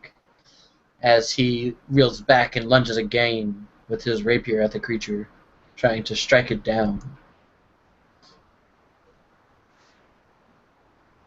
Oh. That appears that it is not quite enough. Perhaps there is a glimmer of hesitation as he feels sorry for the destroyed robot, and he perhaps hesitates ever so slightly, and his rapier flies wide above the head of the beast. Well, and it's the same thing as before. Your learned eyes will note the movement. It's the chest plate at the bottom of the creature rises up to meet where your rapier is, and clangs and sort of deflects it off, and then sort of slides back into place. And after the failed attack, Chance will bravely step forward into that particular space, standing amidst his allies, ready to defend them to his last dying breath. Nice. All right. So this creature is slightly different than the last one. Its back plate now sort of rises up, and you hear like a spurt of steam or gas, and sort of you hear the clockwork turning inside the creature, and its back plate retracts, and out from inside the creature you see like this thinner arm that rises up, and then another arm rises up, and they have in their arms what look to be javelins, just these large, long pieces of metal, and they sort of they expand from being just short in this creature's arms to being really quite long, so it has these 2 javelins, and so it makes 1 attack versus Colin, who just attacked its buddy, and 1 attack versus Chance as well. Chance will bravely deflect the attack that is aimed at his ally with his shield, giving the creature disadvantage. Okay, so I'll do the disadvantage first. Why did that not work? If you just roll it, you can just check. It'll just be the lower of the 2 numbers. In the wrong spot. Oh. Well, it's not going to hit anyway, just with a 10 there. So, yeah, you deflect the blow, and then it rolls against you. Yeah. Okay, so 16 plus... What are these? Plus 3 they are. So that's 19 to hit you, so that'll hit.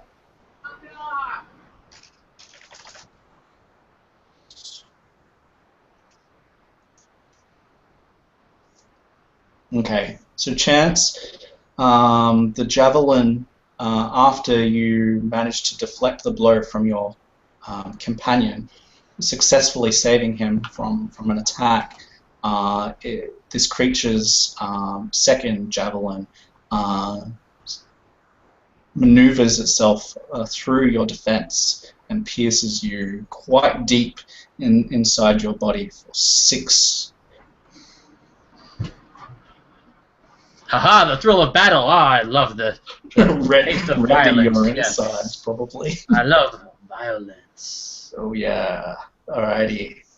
So that's its turn done. So we are back to Elith. All right, we're gonna do what we're good at. Punch him. Let me keep closing my sheet to look at the map. But hold on, here we go. Yeah. Nope. But we do have a second one. We're trying real hard over here. Oh, that one's better. Nice. Alright, so the first attack, the little chest plate comes and deflects it, and then it comes back, and you wait for it to retract, tricking it to thinking that you're not going to be making a second attack, and then just at the last minute, you just punch it right in the face. Now this one hasn't taken damage. Alright, so yeah, you do some serious hurt to this thing.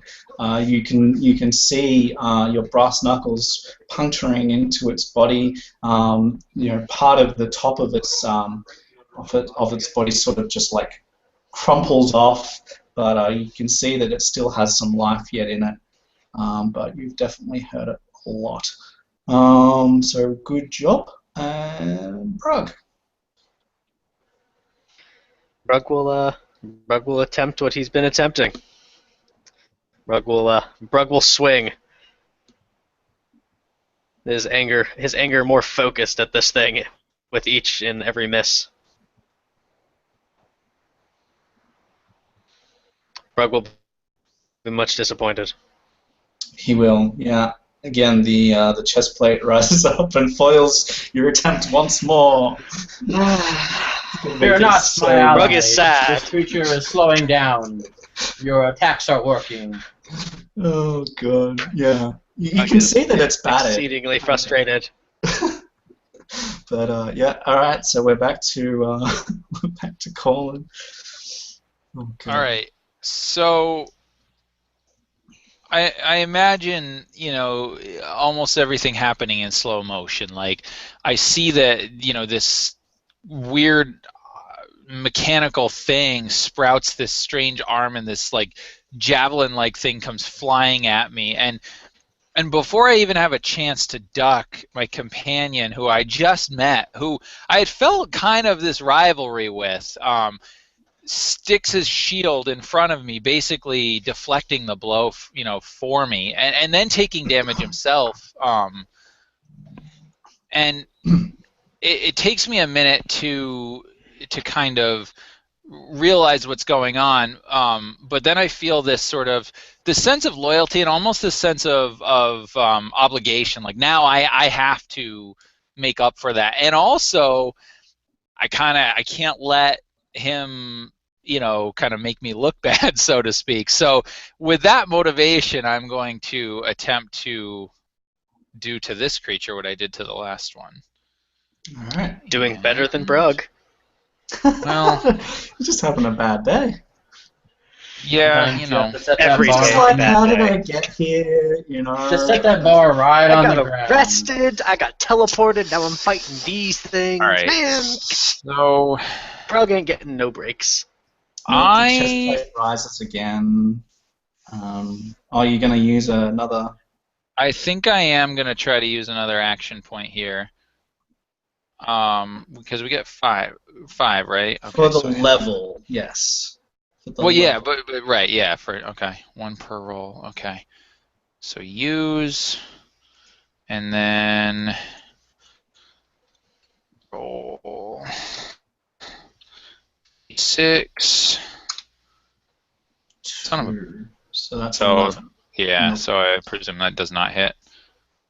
Yeah, so you correct your jab, seeing its chest plate rise up. But just as you do, another part of the creature that was had taken damage sort of falls off right as your rapier was about to hit it, and sort of clangs into your rapier, deflecting it off the creature so that it's not hurt. And it's just pure luck, and you're just disgusted with how unlucky you are with this creature. It didn't even intend this. It clearly was falling to bits, and you just got unlucky.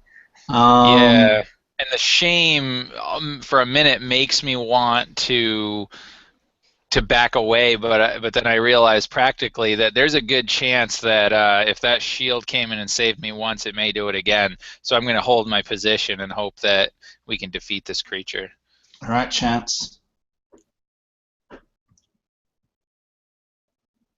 Alrighty then.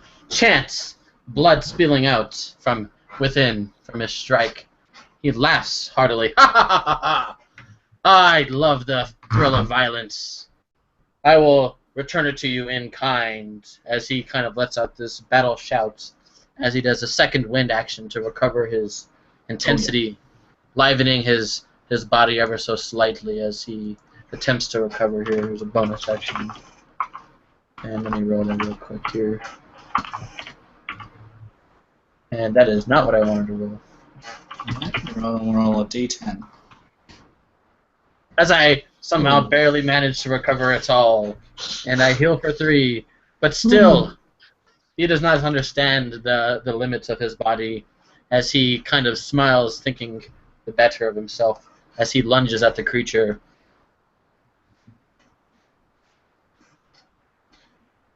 And that is... Wow, yeah.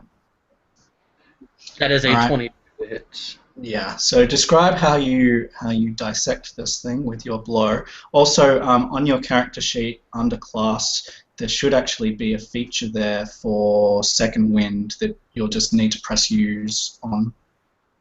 Okay. Yeah, so having recovered ever so slightly, he feels that urge to protect his allies, and while throwing his shield in front of them is great, destroying the foul beast in front of them is even greater. And he lunges forward with all of his might, the point of his rapier bristling against the side of the beast before he finds an opening in the back of its armor. And as he strikes it, he can feel the metal weakening as he yanks with all of his might, and he dislodges a large portion of the chest of the creature, causing it to fall into a heap of scrap metal before him. Indeed. Hang on, yeah, that's right. Okay. And just as you thought that you had finally destroyed these things, again you look down, and this time the whatever is animating these things is definitely finding it a bit harder to find enough pieces to put these things together. So what you have before you are these small, like cat-sized creatures that look like, I guess, giant ants the size of cats, and they have these whirling pincers on the ends of their arms, and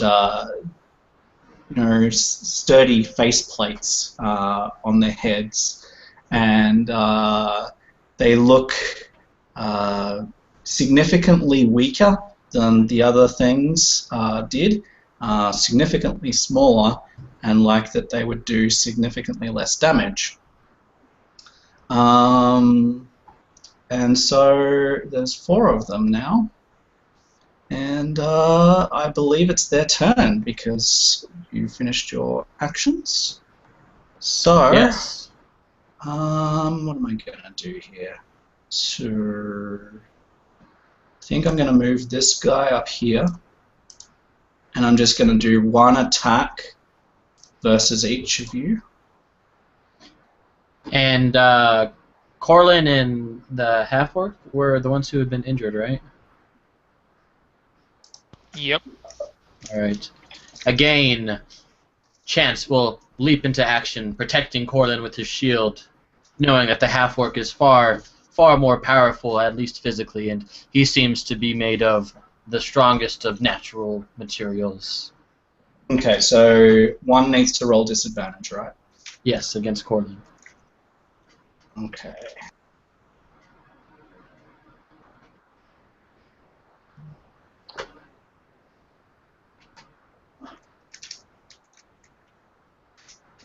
Okay, so the first 2 attacks that are shown will be the ones versus, obviously, whatever's the one with disadvantage. Well, 5 in total. I would suggest making like a basic attack macro, and you just spam click it, and it's super easy that way. Oh, there you go. Okay, so so the second attack, is that only 4? 1, 2, no, 5. Cool. So the second attack versus Corlin was 16 to hit. Yep. Okay, and then I don't think any of the others will hit anyone, right? Are you kidding me? That is about as lame as it gets. Alright. Like I 11, apologize. 7, 13. Where's that shield when I need it? The Lady is of one of Justice them- does not seem eager to shine her gaze upon you this Is day. one of them on top of me? I don't think so. Oh, somebody just moved. Yeah, it's on top. It was on top of my token. It's like, where'd Brug go? There we go. Cool. Yeah. So, because I don't think what's Elith's AC? I mean, it would be Colin, Brug, Chance, Elith. Elith would be a 13 to hit you. Would that hit you? No, my AC is 16. Oh, 16. Nice. Yes. So yeah, no one else gets hit. So only Colin. Okay.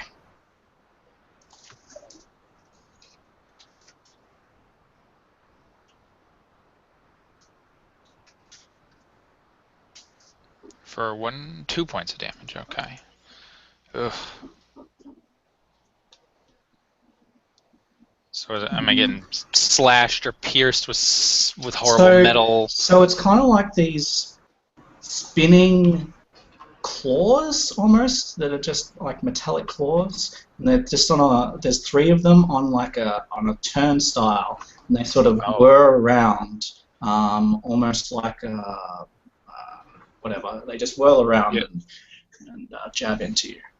Okay. Yeah, and you would see like they just rent through my fine clothing and through my armor underneath, and this blood would spurt out, and I imagine that some of it would spurt right onto Chance. As I let out this shriek of pain, "Ah!" And as this just rending metallic, heat is tearing through my body. Yeah, Oh, not can let you see- die, sir. You could see their hands there with the little spikes on them. That's anyway. Cool. We are down to Elith. All right. With new foes comes new chances to punch. Let's go. And we're gonna attack the one to my right on the map. Okay. Yep. This one. Yeah. So if you mouse over for a second, it'll ping, and we can Yeah, see it. that one. Yeah. All right. Weapons attack. 15 a hit. Wow. Nice. Yeah. So you can describe how, in a single blow, you managed to defeat this creature. Reeling back. This is getting really annoying at this point. We hit these things keep multiplying. So in all her rage, she punches and caves in this thing's head with deft dexterity, deft punches and stuff. And can I use my second attack to attack that one, or is that something I'm Yeah, not your allowed? bonus action. I don't think you have to use it against the same thing. I think you just have to make an attack action to do it. So yeah, go for it. All right. Yeah. Okay.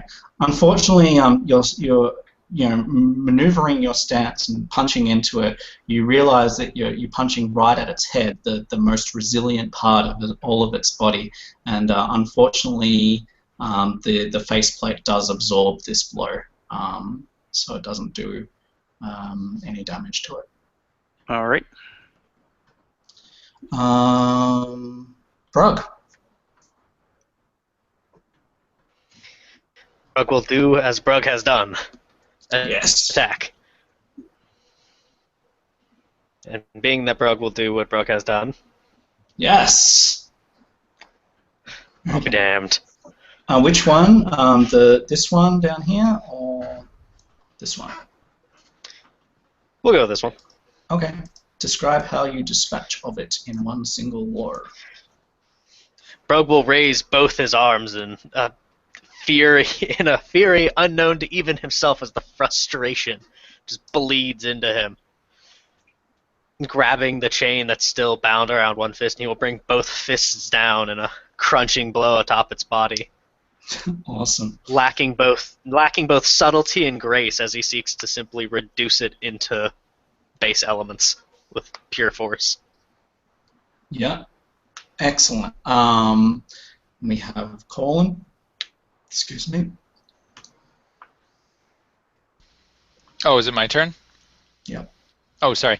So, realizing that this is now starting to border on the ridiculous, that these things keep coming back, only smaller and smaller, I'm hesitant to attack these things because I don't want to now deal with 8 even tinier ones, even though they will be easier to deal with. And so, something kind of clicks in my mind, and I remember Nadra saying something about the gods will protect me.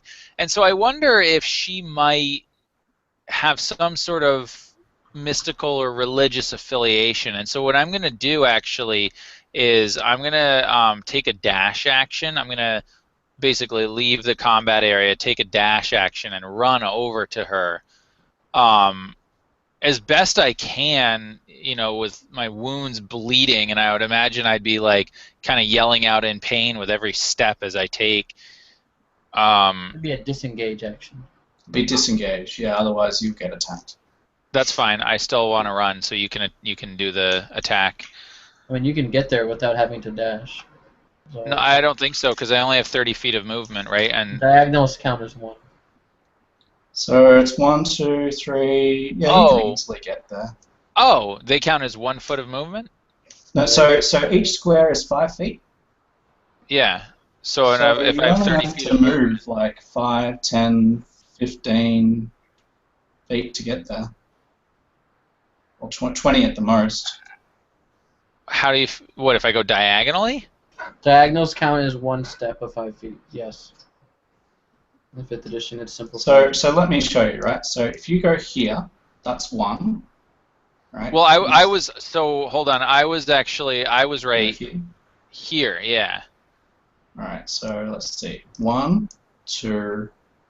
That'd be 3. Okay. Yeah. Okay. So yeah, you'd have. I don't think I can do one- that in 30 feet. You can move that in 30 feet, yeah. Look. 1, 2, 3, 4, 5, 6. You can move 6. Oh, okay. Yeah. All right. So then, sweet. So then, yes, I will do the disengage action. Sweet. And then I can still move. And as I get to Nidra, Nadra, I will say, kind of panting and I would, blood seeping out. I would say, "Milady, as you must have seen, these things keep multiplying. Do you have any insight as to what's going on? Anything that you could help us defeat these things?" Alright. She is going to see if she knows anything. She says, "Well, I don't know much about machines, but it looks to me like all of their energy is lost. These little creatures seem to have no more energy left, and it is my understanding, from what little I know, that if you defeat those last ones, that you shall be victorious. So say the gods." Wonderful, my lady, wonderful. And because I can't, with my wounds and I'm sort of exhausted at this point, I'm gonna just take a knee for a minute just to kind of recover. But I'm spurred on by the knowledge that we will defeat these guys. Alrighty, very good. So Chance. Yes. Chance, looking at these creatures, he knows how to defeat them. Like any evil monster, he knows if he just attacks it enough times, it will have to stop moving. Be it the size of an ant or the size of a giant, all things die when stabbed enough times. As he reels back and strikes at this creature. Dun dun dun dun dun dun. That is... Oh yeah. So just the one right underneath you? Yes. Yes. Describe how you dispatch of it in a single blow. Yes, Chance reels back and lunges at it awkwardly, and it seems as if the attack is going to miss, but no, it simply strikes into the leg of the beast, doing the absolute minimum amount of damage he can. But even still, the creature's weak frame and damaged body cannot withstand the blow, as its limbs are ripped from its body and it collapses in a pile of sheet metal on the ground. Alright, And well, Chance will move closer to this monster, making sure that it does not try to escape his noble grasp. alright. Looking around, this creature realizes that all of its all the others are dead. It seems to be like scared. If a machine can be, I will accept your surrender. it whirls its things and then sort of looks from side to side, and then it just tries to run.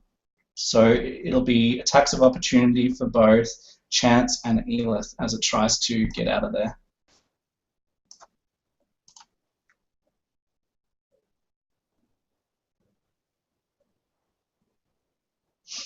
Did not get there.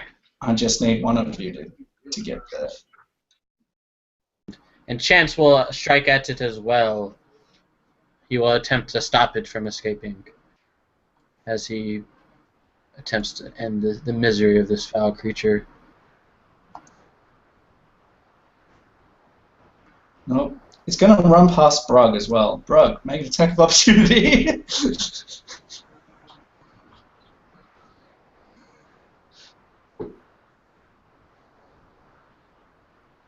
Oh yeah, okay. Brug, describe how you kill this thing once and for all. It's scampering through your legs, trying to escape.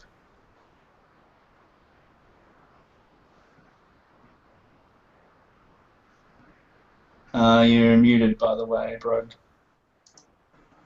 Brug, say no. Thank you. Brug's rage is quite focused. Excellent.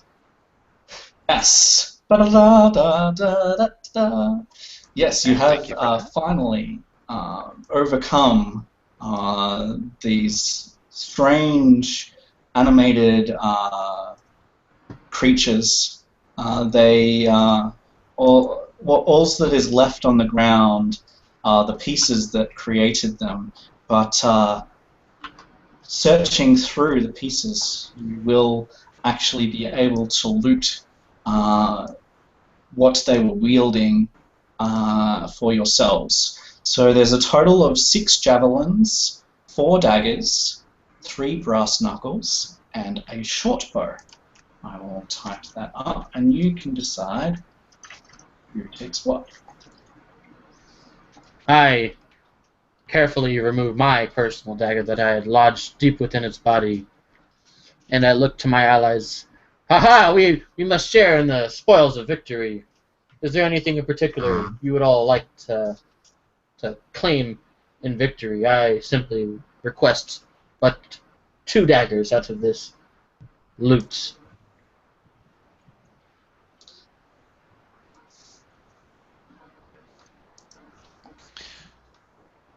Corlin at this point kind of hears that, but when he realizes what the loot actually is, he's not very interested.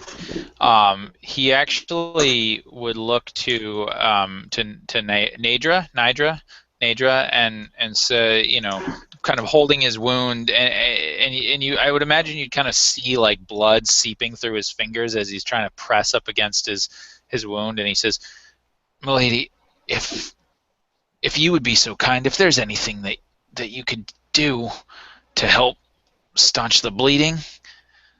And he looks like he's about to pass out. All right. So she'll actually come over here, and she'll say, "Why don't you all gather around and join hands in a prayer to the gods, and we shall see what they have to say." That would be fantastic. Perhaps they can speak with Lady Luck as well. Ha-ha! All right, so whoever gathers around will witness her prayer to the gods. And Brug will shut his eyes to such a display and make his own entreaties to the spirits, being that he doesn't worship the gods. And Corlin would do his best to hide his smirk, not believing that the gods will, or not having much use for the gods, at least in that regard. okay, so she raises her hands and she looks up to the skies and she says, "Oh, gods." She doesn't really know what she's doing, right? "Oh, gods, please come and bless these protective adventurers who have saved me and bring us safely back to home." And as she does this, you each feel something really strange deep in your core, like a warmth, and it's something you certainly weren't expecting. And as the warmth spreads through your body, you notice that some of your wounds are less severe and you are healed each of you for 3 hit points. And I would imagine that as this happens, it's almost, it's comforting and yet it's painful at the same time, as like literally the wounds are knitting almost instantaneously, and I would give out this gasp, this but not just in pain, but also in sort of amazement or recognition. This would be the first sort of experience that I would have had with this type of magic. Sure, I'd seen artificers and I had seen, you know, the creation of the Warforged, and all of that seemed very, you know, arcane to me, but this is something entirely different. And so it starts to kind of intrigue me, and it starts to change my worldview a little bit. Yeah, but what? Yeah. Yeah. So as this happens, and you feel this pain, but you feel better somehow. You see her face go deathly pale, and she sort of doubles over, and she says, "Oh, I've never have I implored the gods for so many, and I just something. It's." And she's a bit breathless. You can see that it's taken something out of her, this display of such power. Conserve your strength, my lady. I will bleed if it means that the saving of your own strength. Yeah, so she's unable to do this again, but and she's a much weakened state. Can she stand still?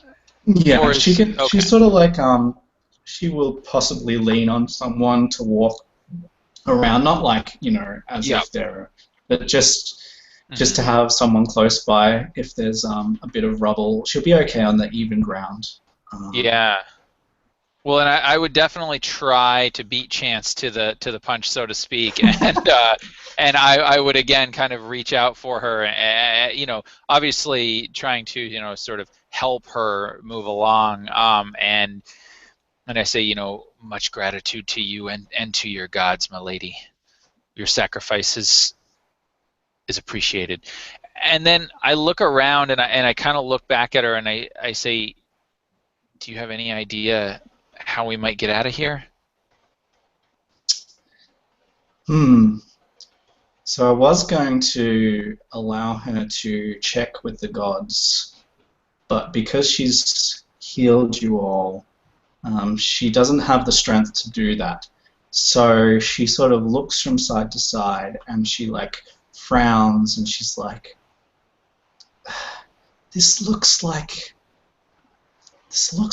human architecture. We can't be too far away. And she sniffs in the air and she says, I can smell water. She says, it's that way. And she points towards where the dirt road is, path, just over here, if you can see that. She says, it's that way. And could I roll survival to see if I can get a vague notion of where we have ended up? Yeah. Yes, I would like to roll a survival check as well. I must protect my lady, be it with my weapon or with my limited brain. Brug is decent at this. Yes, he is. He can't tell us what he found out, but he knows what it is. Hey, that's all that matters. Yeah. Right, Brug, what'd you find? Rock. Oh, thank Brug. All right, so Brug, probably this doesn't come to you immediately, but as if you were to like, how I'll narrate this is you go towards the water that the fine lady pointed out, right? And as you get sort of close to the river, you sort of look upstream and downstream, and you sort of you notice that you've seen this on a map before, and you realize that this is the Dagger River, and that you must be north of Shan, as clearly, the Dagger River comes out to a wider bay further south. So you must be north of Shan, somewhere along the Dagger River on the eastern bank, and there would be, you can tell, or you've heard that there are two possible ways of traversing the terrain from north of Shan to Shan itself. And that would be, the first way would be to actually go through the King's Forest along the pathways that lead sort of on the outskirts of the King's Forest, all the way to Shan, but you're not sure exactly how far it is. That would be by foot. The other way would be to create for yourselves boats out of the solid trees that are around, and take the Dagger River, which you would guess would actually be a lot quicker, but obviously you would need to float, so you would have to create boats to do that. So that is what you've figured out.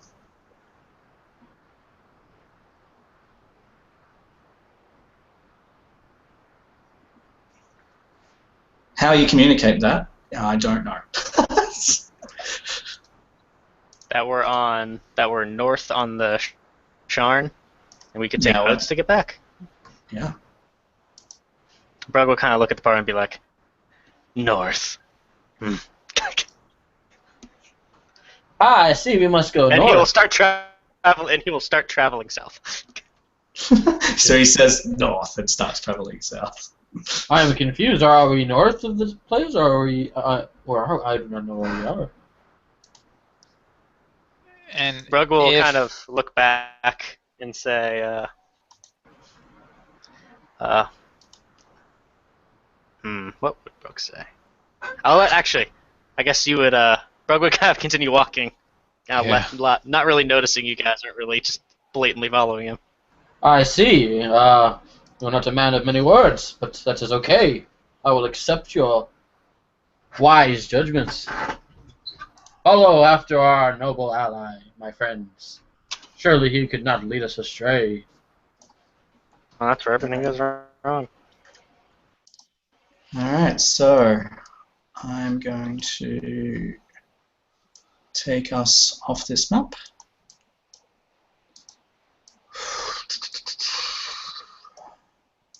There we go. Alright, now, have any of you taken damage or still less than maximum? yes.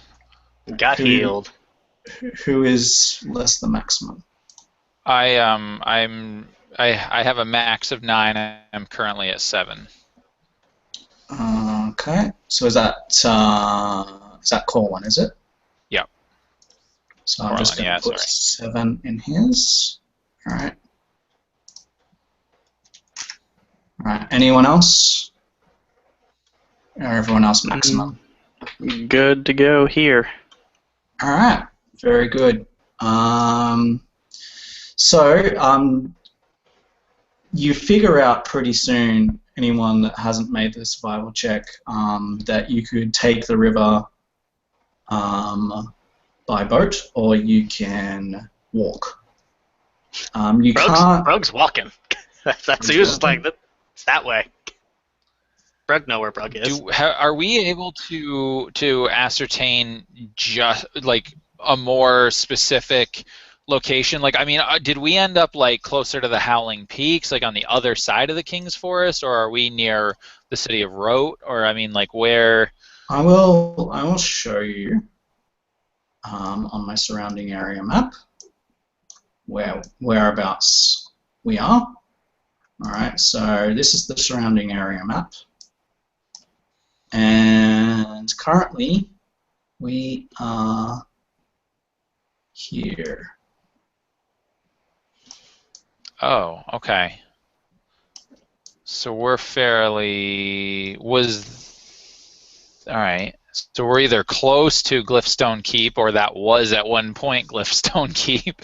That was at one point Glyphstone Keep. Glyphstone Keep Glyphstone is Keep. ruins, but Okay. obviously you Maybe can't we So- should head there and camp for the night. Well, would we be able to? So would we know that? Like, would we have been able to put that together that we were at Glyphstone Keep? No, you know that you're north. I mean, you can make an investigation check Okay, maybe I will. because some of you have maps. You could probably cross-reference it with Brug's survival. Yeah, it won't be a difficult one because you've got a bit of information already. Wow.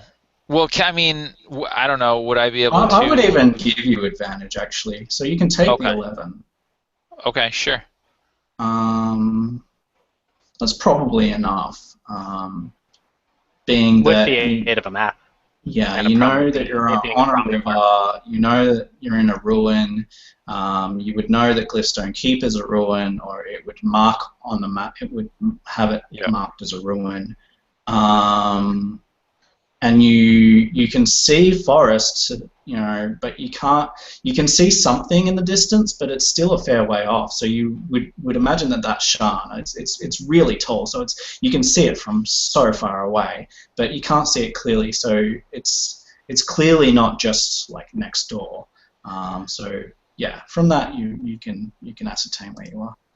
Okay. And so, being that I'm familiar with, Breland, or Breland, or whatever we call it, and knowing, being someone who is familiar with maps and surroundings and all that, I would know that we are much closer to the city of Rote than to Sharn, and that it may make sense to go there and then take the lightning rail back if we can. And I would let my companions know that. That's a storm giant. Okay. Yeah, so you want to try and get to Rote, which is a pretty major city that you believe is not too far away from where you are. Yep. All right. So you've told everyone else that. What does everyone else think?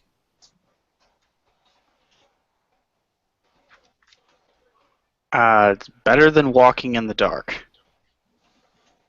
Because, forests. Yes, the Wolves eyes and of stuff. justice are not nearly as keen at night, I must admit.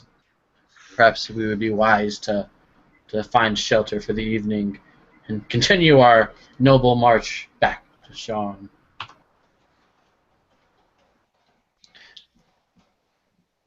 Well, and if there's any hesitation, I would, kind of make it known that, one, I have no skill in building boats, and if any of these guys have the skill and the tools, that would be great. But boats take a while to create, and I don't fancy walking all the way to Sharn when Rote is a lot closer. Would it be okay to say that Brug knows how to make a canoe? It's kind of just hollowing out a log. Yeah, I can't. It's not great for the whole, direction part, but it goes one direction wherever the water's flowing. Yeah, well, the water's flowing in the right direction, that's for sure. Yeah. That's the hope for it. I mean, this is a major trade route. If you see across the river Galaspire, you actually Chance would, after seeing the shoreline, he would recognize Galaspire as well, because that's where you came from with this caravan. So you're back pretty much where you started from with the caravan. So you've been on this river as part of your backstory. I see. It's a brave and noble place full of many enterprising individuals. So yeah, Nobody would dare do us wrong there. You could cross the river to Galaspire and get boats there, and Chance, that you could secure them, or you could go to Rote across the land, where our fine captain is sure to be able to secure us travel. So up to you guys. I would say with the sailor background, I could secure us travel by boat as well. However, again, as much as I'm comfortable with boats, the idea of what was it, a half orc or an orc, hollowing. Brug, what race are you? Half orc. Half orc, yeah. You worried Hollowing too out much. You stepped in a teleporter that you didn't even know worked for a babe. No, I didn't have no step right in a to teleporter. judge. I didn't. I was a glowy attempting circle, to keep and you were like, you know what? I'm down. That might get me laid. Yeah, that might get me laid. Well, that's Honor important. demanded it. That's gonna be your slogan for everything you do from now on. Yep. Not leave Save the a city. noble maiden Might get behind. me laid. Might get me laid. Not might. Yeah. I mean, I make it known that I favor going to rote. However, I will certainly do whatever the rest of the companions wish. Well, it has to be majority wins, so you guys decide. I My suggest vote- we go to the town by the water. I know everyone there. They Greg are is the going finest to. of individuals. By the way, Kevin, where is your elf from? To be determined. Didn't Top get that far. secrets. Yeah. You know what? There are being elves Actually, over. that you I can being answer that an question. Elf alone. You being an elf alone, Brug is gonna like visibly edge away and keep a distance from you. I can actually answer that question for you. I don't remember. All right. Your character's just like, where was I from? So old. No. There's a reason why she doesn't know. Yeah, I can tell you. It's backstory there, so yeah, there is a Brug is reason. gonna Brug will keep his distance though, not like announcing this to everybody, but as a note for those who are not blind. And I Brug will look visibly to the keep his companions distance. and I say, does anyone here feel confident making a boat that can actually float on this river? Because remember, we're not. His hand. If we float, we're gonna float with the current of the river. So hopefully we can get over to Galaspire and not, float all. I mean, we don't have much way of controlling this. Brug have idea. Brug will. Are there any like sapling trees or branches or what have you? They'd have to be of a good sufficient length.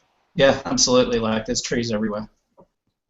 Brug will take one of the daggers and kind of either take a sapling and remove, and prematurely end it, and remove the branches and just be like, pull.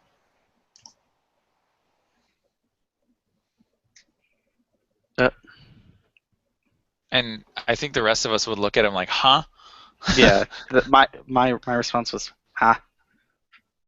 Brug will like roll eyes and kind of do the motion of like pulling while in the boat. Yeah, and I say, Brug, that's great, but who's gonna make a boat? Does anybody have tools? I mean, being that I've spent my life on boats, they're not exactly easy to make. And I don't know about you, but I don't fancy a raft made by potentially a half-orc that, well, let's be honest, we just met, and with our fine lady here not doing too well, Do not trust our companion. He seems noble enough. Let's also throw another piece of information. I like this dude who doesn't know me is like, this guy's cool. I'm on his side. I'll stand next to him. So I'm gonna throw He's another good piece of information your way. Being that you've been a captain, Sam, even if it was just in training, in your training, you would have learnt a little bit about the distances between major cities. And you would know that the distance between Shan and Rote is somewhere around 200 miles. Yeah. Yeah. But That's a long way. also, yeah, true. But there's also a lightning rail connection between Rote and Sharn. Yes, there is. But I'm just saying you would know that it's about 200 miles if you were to walk, or if you were to take boat, or if you were to take lightning rail. Yeah. Oh, yeah. I have no intention on walking, and I don't want to go. I don't want to go across the river. But yeah, thank you. And I would mention that, be like, listen, guys, this is a long way, and basically what we're doing is we're putting our trust in one of us to make a boat that will get us across the river to Galaspire. Now, I would rather trust our feet walking to Rote, and then, our fine friends in House Orion who created the lightning rail. Those things are reliable. That'll get us back to Sharn, and in comfort, I might add. And if you haven't, well, the capital of Breland is quite a nice place. I mean, fine establishments there. We could certainly use that after what we've been through. And he's referring to Rote. Hmm. You have said I'm- a lot of words Brug will not understand, so he'll just. I must maintain my support for Brug. He seems quite knowledgeable, and I think he would never let us astray. Brug will But- stand by this guy. But Brug like this. if you can convince Brug, perhaps I will concede to your demands. I vote for the lightning rail because I'd rather not ride in a log a long distance. Yeah. Brug will look at you. I guess you mentioned the lightning rail first, right? Yes. I did, yeah. Brug will look at you and be like, "What? Lightning rail?" And you see this big smile come over his face, and he would kind of leave Nidra for a minute, just kind of letting her just stand there, and he'd walk over, and he would, if Brug doesn't visibly move away from him, he would be very jovial with Brug, and he'd say, "Brug, it is the greatest train ride you will ever experience. Man, it is so fun. You will love it." Hey, Brug is gonna kind of edge Go ahead. around Chance. Yeah. Just gotta keep him in between us. Yeah. Perhaps it is the only thing that can come close to the thrill of battle, from what I have heard, Grug. Perhaps you may like it, I do not know. But perhaps it would be wise to broaden your horizons. Brug shrugs. Brug ride lightning. Good man, Brug. Good man. So Now- you make your way there. Yes. That is without any untowardness. You manage to get there after dark, but not too late. And there is one last passage to Shan tonight, which leaves in about 15 minutes. Now, there is a charge for the lightning rail that they tell you at the ticket booth, and for each commoner, which is the cheapest ticket, it's 3 copper pieces per mile. Now there's 200 miles to travel, so that's 600 copper pieces each. Awkward. 6 gold. Yeah. Essentially. Brug, Yeah. Brug not have gold. Ha! Perhaps I can aid you, my beloved friend, perhaps. I may have an excess amount of gold. Let me check my money pouch. And our friend Chance here searches through his money bags, and he scours through it, trying to count up every last coin, and he comes to realize that he has how much money did I have written down here? I believe it was 16 gold. So he can cover his associates as well as himself. Not sure why that didn't work, because I have to do message.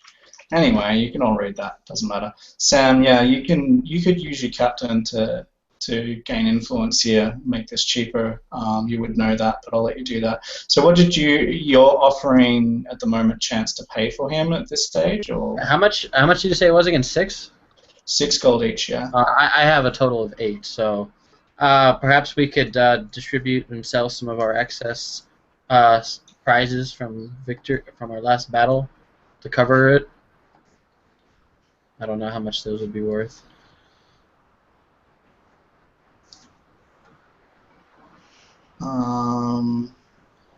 Well, before we do that, I would certainly talk to the ticket people and let it be known that I am a member of House Larander. And I will try to make it seem like I'm a much bigger deal than I really am, and also just try to sort of smooth talk them and be like, look, we've been through a lot. I'm this important member of this house. Surely you could provide us with cheaper accommodation or better accommodations for less money. Something along those lines. Persuasion check for us. Very good. Nice. All right. So what they, one of the ticket booth operators talks to the other one and points out your fine clothing, points out that who you are. The other one's a female, and she's heard of you, because no female hasn't. That's right. And yeah, and she sort of blushes. And she just nods, and the ticket booth operator turns around and says, "Okay, we'll take 6 gold pieces for all of you, rather than 6 gold pieces for each of you." That is fantastic. Yep. And I looked to Chance to, since he was willing to spring for the passage, be like, "So, my good man, is your offer still in effect?"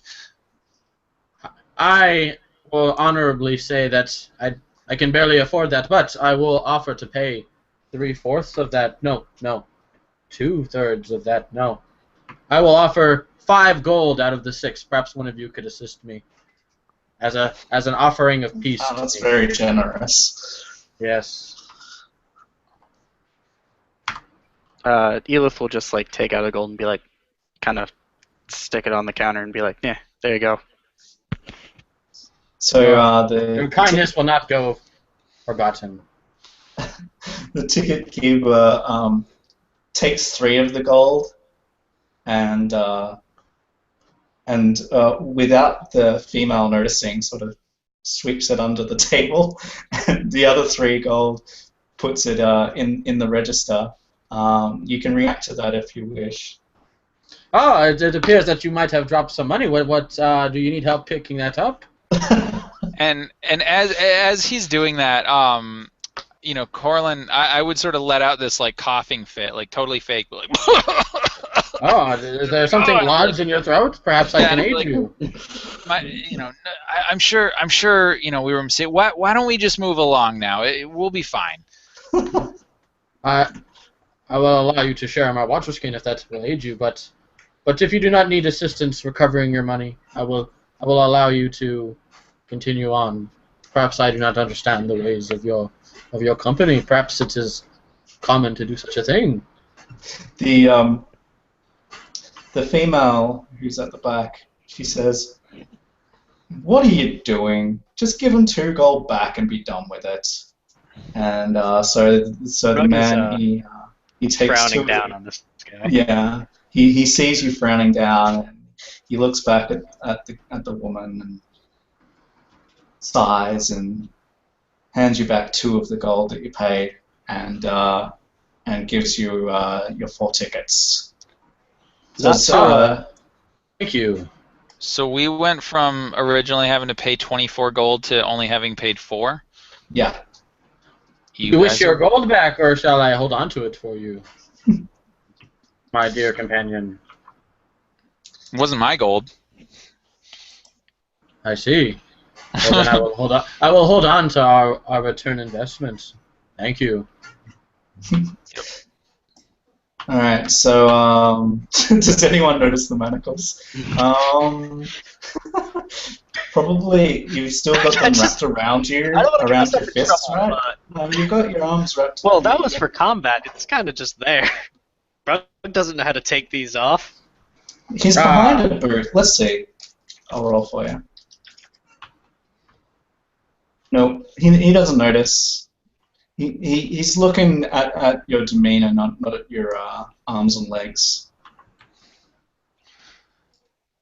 And he's a bit embarrassed that he was going to steal money and got caught. So only that he got caught. So anyway, you've secured yourselves passage. Good job. Well done. Great adventures. our great success. Taking a train. You can sleep because it's going to be a 7-hour journey. Brug does not sleep, in that this is totally not what he expected when you said ride the lightning. He expected literal lightning and not so much metal.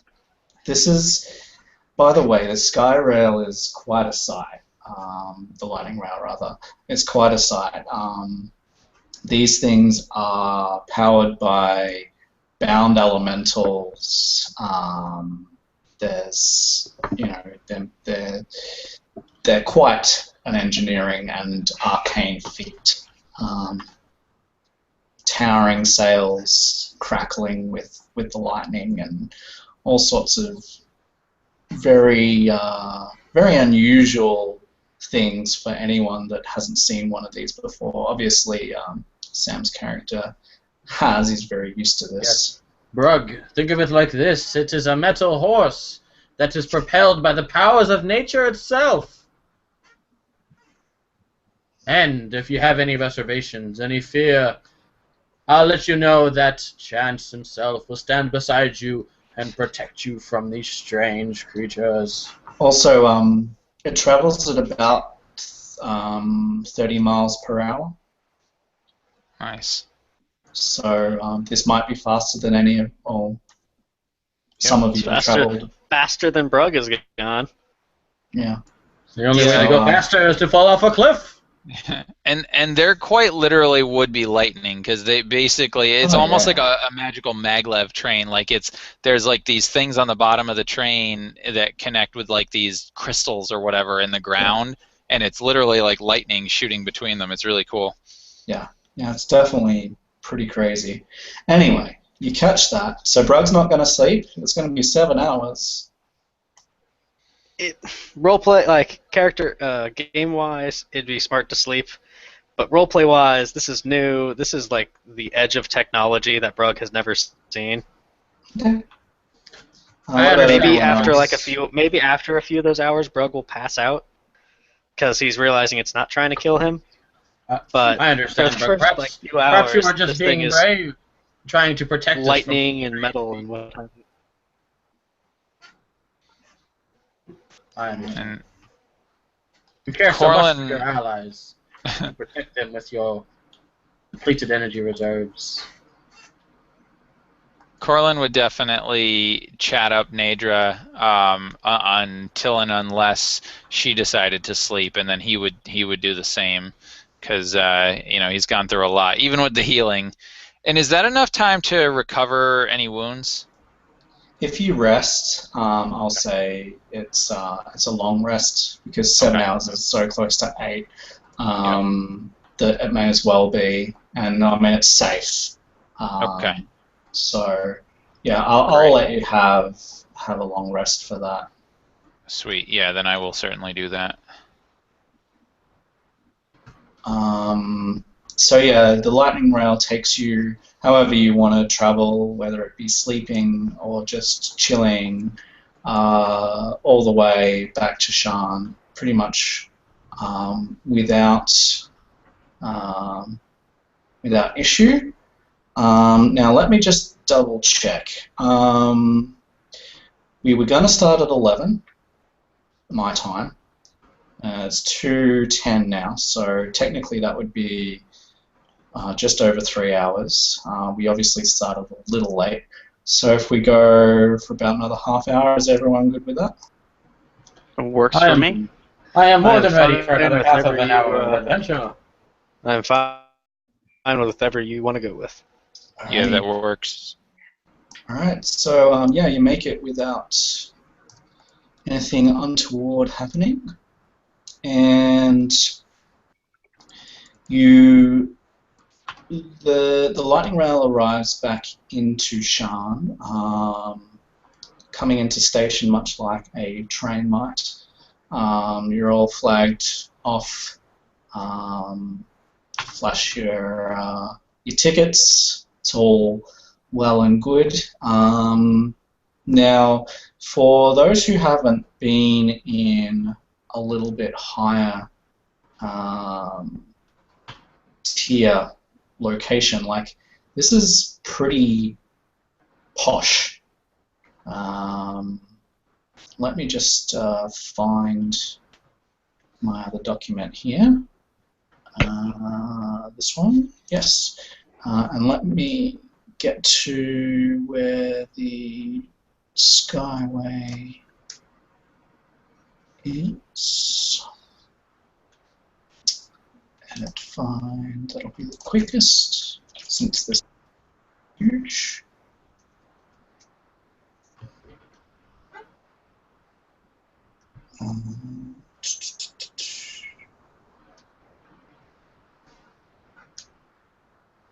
Okay. Yep. Skyway demonstrates the most dramatic manifestation of the magic made possible by Shan's manifest zone linked to Serenia. Its towers are built on clouds given substance, hovering above the tops of the buildings below. The residents of Skyway are impossibly wealthy and privileged, the aristocrats who might hope never to dirty their feet by setting them on a street in the city far below. Sky coaches can easily carry passengers to and from Skyway. Obviously, you are let off here, so you might want to respond to such a significantly upper class area. Perhaps we should be careful in our steps. Sometimes it is proper to treat others with respect, even if you perhaps do not fear that they deserve it. But still. So, how did we get to Skyway? Because the lightning rail runs along the ground. So did we get some passage up there somehow? Like, hang on, let me just double check.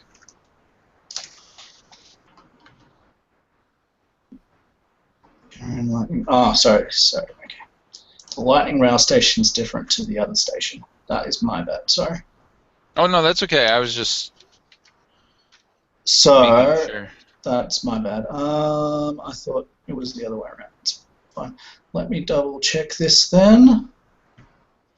I mean, because we could certainly take like a sky. What do they call them? Like a sky skiff or something up there. A coach, yeah. You have to take Yeah. a coach. Okay. Sorry, let me just.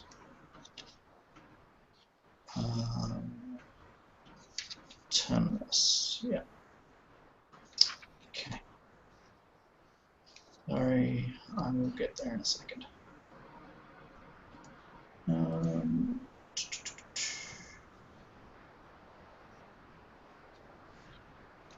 Alright, so it looks like then, again apologies,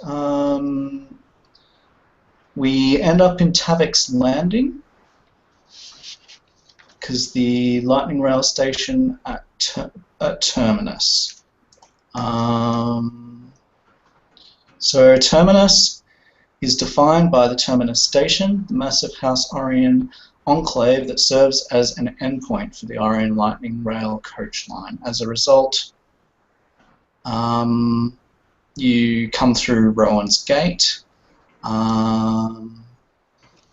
It's a hotbed of activity, and despite the presence of the Shan Watch and the Guardians of the Gate, it seems that not so legal activities are fairly prevalent. From first glance, you see some shady characters. After you pass inspection, which is basically giving your tickets in, you're free to leave the district either on foot or by taking one of the lifts or sky coaches to the higher wards. Terminus itself offers a host of inns, restaurants, taverns, and other basic services for the traveller who doesn't want to enter Greater Shan. None of these services, though, are of notable quality or value. And where was the Bringers of Hope adventure? Where in Sharn is that located? Okay, so let me just find it in these maps. I'll show you. So. I mean, because presumably we could hire, I think it's called like a sky coach or whatever, to take us there. Yeah, I just have to find Tavik's Landing in my maps here. So it won't be a second. Yeah. Tavik's Market. I've got a bunch of maps. So I'm just finding it. Terminus. Right. Let me take you over here then. So, this is the map that we're on at the moment. Terminus is here. And Rowan's Gate, where one of you came in, can't remember who, is just next door. I think that was Joseph, actually. I think that was Chance that arrived there. Either way. So Terminus is here. The warehouse district where you went to drop off your goods is just here in Cogsgate.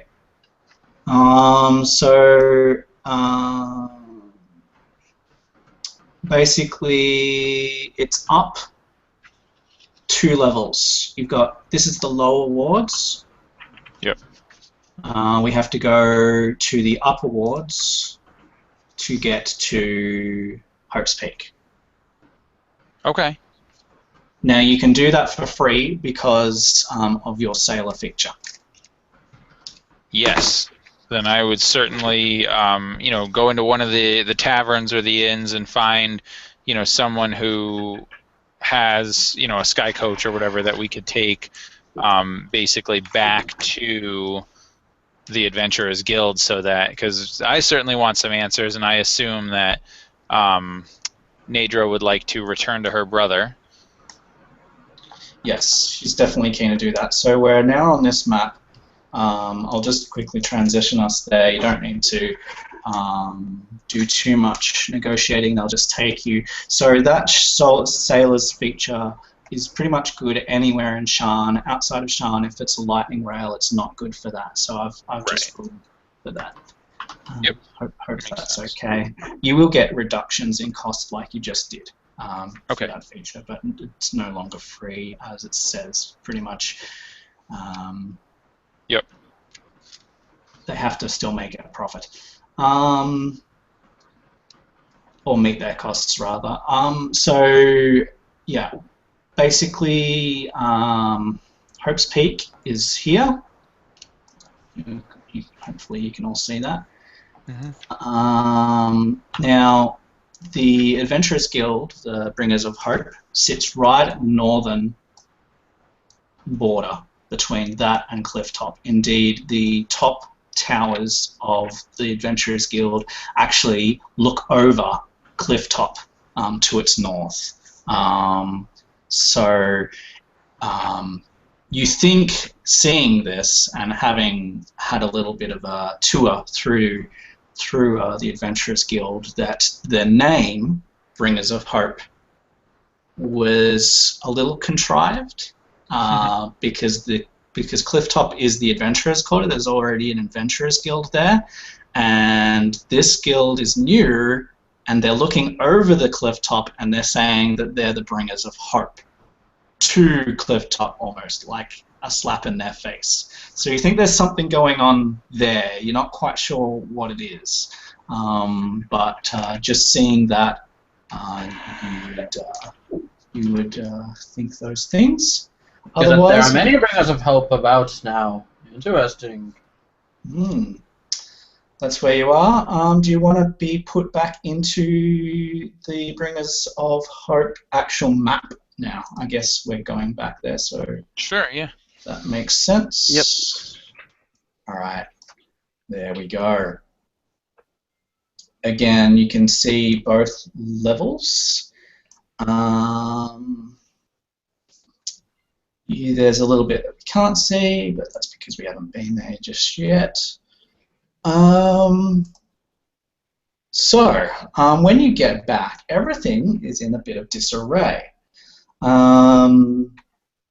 People are running around, madly, trying to attend to things. You can hear and feel in the air that things still aren't right, even after your 7-hour trip back.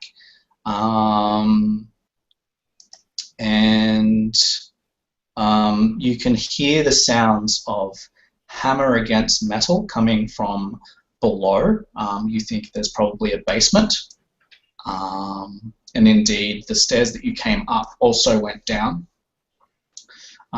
So that staircase there, this one actually goes up and down. So you would know that, having been on it. So it would go down to, you would assume, a basement where all of the machines that power these teleporters are kept. So there's hammering and sounds of repair work going on down there.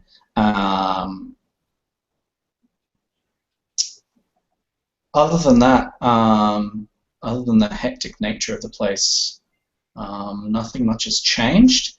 At this stage, just being on the first level at least, you can't find Vesuvius. But if you were to go upstairs, you would find him there. Yes, as soon as I enter, I would yell out to Vesuvius, we return with your sibling. She is unharmed. The two people at the table, the administrators, I guess, they would their mouths would be like agape. They would immediately one of them would immediately run out the door and up the stairs to tell Vesuvius that his sister is alive, and to go and get him and bring him back. So they would be both back in a matter of minutes. He would come down the stairs. He would run up to Nader and embrace her, and he would say, "I feared the worst. Someone has sabotaged our equipment. There was a big explosion down in the basement. I don't know who would do such a thing." He says, "Are you okay?" Yes, we're fine, but it is a terrible story to hear that someone would sabotage such a fair maiden as your sister. Well, I only decided I don't. Sorry. He's sort of I only decided at the last minute to teleport her. No one could have known. Surely this isn't a personal vendetta. Perhaps. Perhaps it is a vendetta against you, though. Well, that wouldn't be the first time I've had troubles. I have seen many people attempting to claim your name in the streets. Claim my name? He furrows his brow. He doesn't know what you're talking about. They wish to be members of Hope, or something of that ilk. Perhaps of course. Perhaps they wish to undermine you and become the true bearers of Hope. That makes no Well, sense, he says. Corlin would, I would kind of step in and say, and maybe whisper to Vesuvius, perhaps the Wayfinder Foundation. I mean, surely you must be cutting into their profits, or you could if your organization becomes bigger. Have I you? suppose it's possible, he says. I mean, they did refuse me entry. And he huffs and puffs, and his sister pipes up at that moment, and she says, "That's because it's too dangerous, Vesuvius. Look at what happened to us. You should give up this foolhardy dream of adventuring. It's just too dangerous for the likes of you and me." Never give up your dreams. They are what keep you alive. She says, must "Shush, know your you didn't efforts." have to bring him up and protect him all your life." Ah, but I protected you, as I will protect everyone within my reach. And at this I laugh and I'd be like, listen, I was the one who protected her, but that's not the point. First of all, this is not good for business. You know this, Vesuvius. Clearly you need an inquisitive, or if you can't afford an inquisitive, someone to investigate what happened here, because clearly no one will continue traveling through these portals unless they know they're safe, and you can't possibly attract the greatest adventurers if they don't know that it's safe. So This perhaps is true. we could Perhaps you offer our could discover services. what has happened. Yes, I would gladly pay to discover what is behind this, or who. I don't know, but surely, I mean, you have managed to bring my sister back unharmed. Well, mostly. He looks at her and she nods, reassuringly, and he says, "Yes, bring her back unharmed. So you would definitely be capable of this, and yes, I would pay you handsomely for finding out what has caused this." He seems really, genuinely upset by all looks. Well, I for one would be willing to help, especially if it would allow me to spend more time getting to know you and your sister as well. He says, "Yes. Whatever it is that you wish for." And then he sort of says, "Maybe." Ah, but I merely wish to help those in need, and you seem in dire need.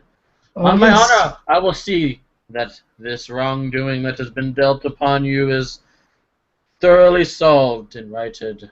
I will take the teleportation 1,000 times if I must prove that it was but an accident, or perhaps something far more sinister. All right.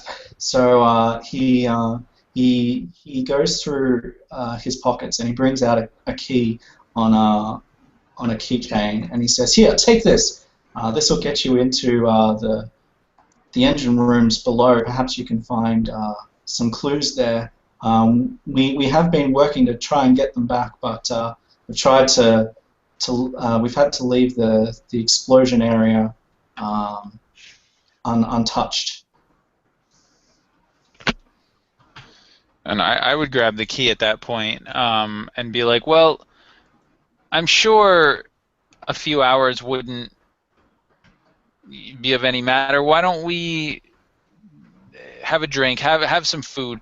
Tell us more about what was going on. Tell us a little bit more about where you intended to send us, and let us anything that might help us in this investigation.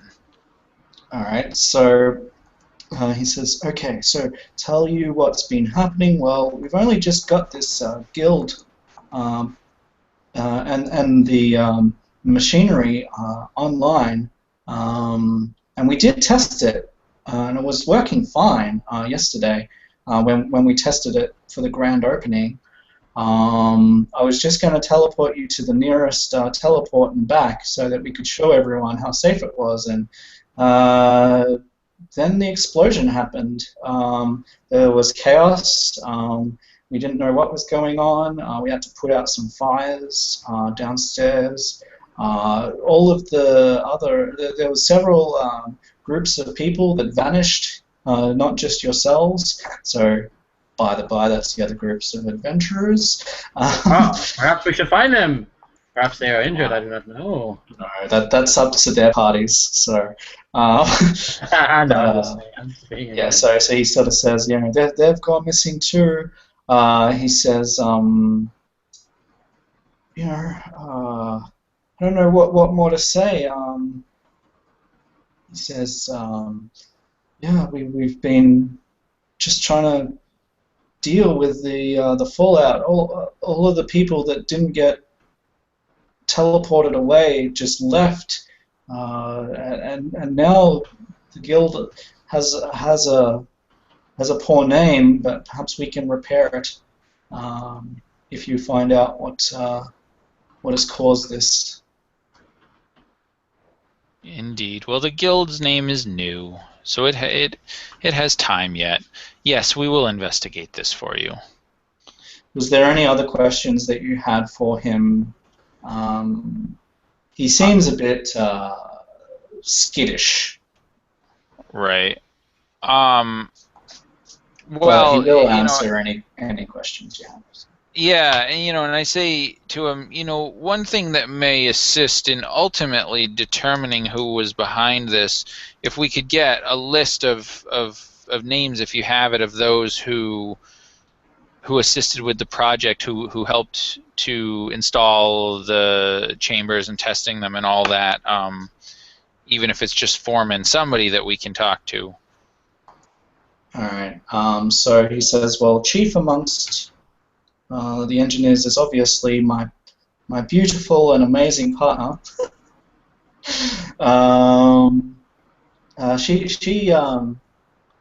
She's the one that created this marvelous machine, and sure, she had a small workforce. So you could ask her.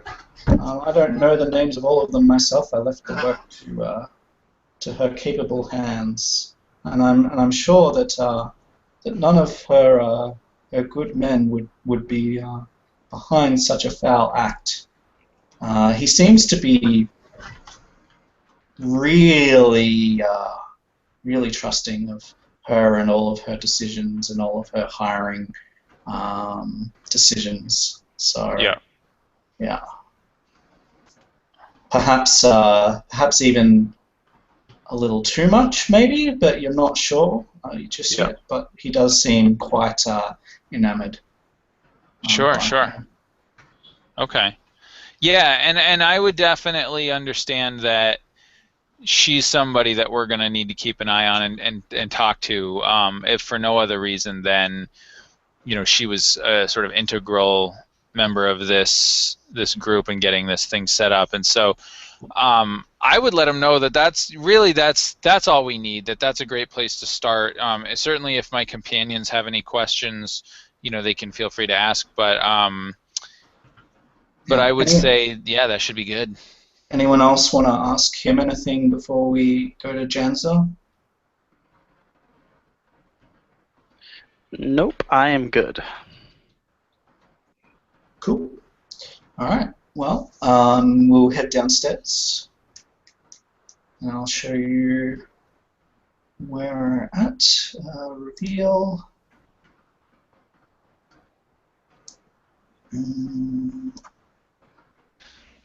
As we're walking down, I would kind of make my way over to Elith, and because she seems like more intelligent than the half-orc and less boisterous than Chance, and so I would say, what do you make of this? Takes offense to this. That's okay. I say to Elith, what do you make of this whole thing? Something doesn't seem right here. I think someone doesn't want this place to open. I believe. Maybe a competitor. Is there any I do admit I don't know anything about Sharn. Would there be a house that would lose in this? Well, I mean, the Wayfinder Foundation, and I can't remember which house they're associated with. Deaneth, I think. No. Anyway, yeah, one of the major houses runs them, but so possibly, but this is an upstart business, so I can't imagine it would cut greatly into profits.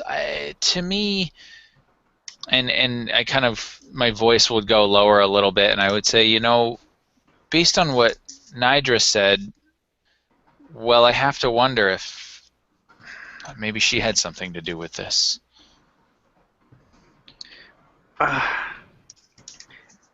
It maybe. I don't know. She did seem rather calm when we teleported. You know, more so than they, someone would be if their brother failed something. Right. I don't know. I just something didn't seem right about it. Yeah. I don't know. And anyway, I would imagine that, as we're having this conversation, we kind of make our way to the door. But my last word would be, we're going to need to keep an eye on her. So you're talking about Janza, right? No, I'm talking actually about Nidra. Janzer, obviously my spidey sense is tingling with her too. But this is Eberron, so, nobody is what they seem. Pretty much, but, yeah. But because we don't know much about her, I was just mentioning Nidra because she seemed very intent on her brother sort of failing in his mission, so to speak. Yeah, so that might seem suspicious for sure. She does seem to care about him, like genuinely. Yeah. So yeah, perhaps there's something there, though she hasn't let on yet. I mean, you haven't sat her down to question her, so we don't know. So it's up to you guys who you go to. I mean, downstairs here, where all the machines are, you would talk to Janza, and upstairs you would talk to Nadra. So even if you want to split up, and I can split between the two, or whatever. Also, I don't want to like overstay the hangout too, so I don't know when to stop it. But I would love to at least get some of the investigation done and be able to choose a quest so that I can go and prepare a quest for next week. Sure. I would be happy to talk to Janzer. I mean, that makes the most sense, I think. Yeah, I think she would have more information rather than, well, of the situation now than nature would. Okay, so yeah, you head downstairs. Now, I have represented these machines just with whatever I could find. Sorry about my art, by the way. I like that they were magic cards. Don't think that passed my eye. Nothing. You saw nothing. You saw nothing. Nothing at all. I'll be a planewalker. I see lots of myrrh, guys. Lots of myrrh. Anyway. I see dead people. They're still alive at the moment, but rest assured, so my future sight is keen. These machines, okay, despite what they look like, they are kind of like mini fallout shelters, I guess. They're metal, encasing a humming engine inside. They're like I guess arches rather than leveled off at their tops and bottoms. So they're like just these arch machines that are all vibrating, and they're all linked together. So they all have like tubes and wires linking one to the other, and they also have tubes and wires that go up from them and through the walls to the adjacent ones in the next room, if that makes sense. If you need me to draw that, I can. But pretty much there's there's all these wires that do this, yeah? From one to the next. Make sense? Yep. Yeah. Wires and tubes and stuff. And that connects all of these humming machines in this pattern that I've drawn. So that's how they're connected there. And that goes through the wall. So they're like thick stone, but they go up into the ceiling, and then they connect through the ceiling rafters and back down to their counterparts in the adjacent rooms. Yeah. A lot of these have been blown up, right? These connections. You can see fires have broken out. You can see that a number of the tubes are in disrepair now because of the of the saboteur. And there's people all through working on them. So that's where we're at with that.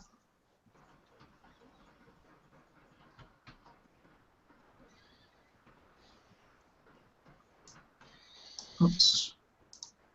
Yeah, so what do you want to do with that information? Is Janzer in the room? Yeah, she'll meet you down there. There's a couple of other workmen, obviously, in her employ, hammering and connecting cables back in and things like that. But she's there, and she'll greet you and smile and say, she's quite surprised that you're back. Brug, if you want to go into each of the rooms, basically you'll just find where these explosions happened. You'll find little bits of plastics and metals, and you'll be able to pick up powders and things and sniff them. Yeah, there's definitely been some sabotage. Like it's very clear. It's not just a story that someone sabotaged it. Guys, I found an explosion.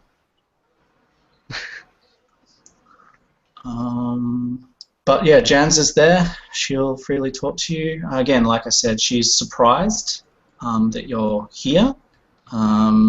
She looks pleased that you're here, and she says, "So many people vanished.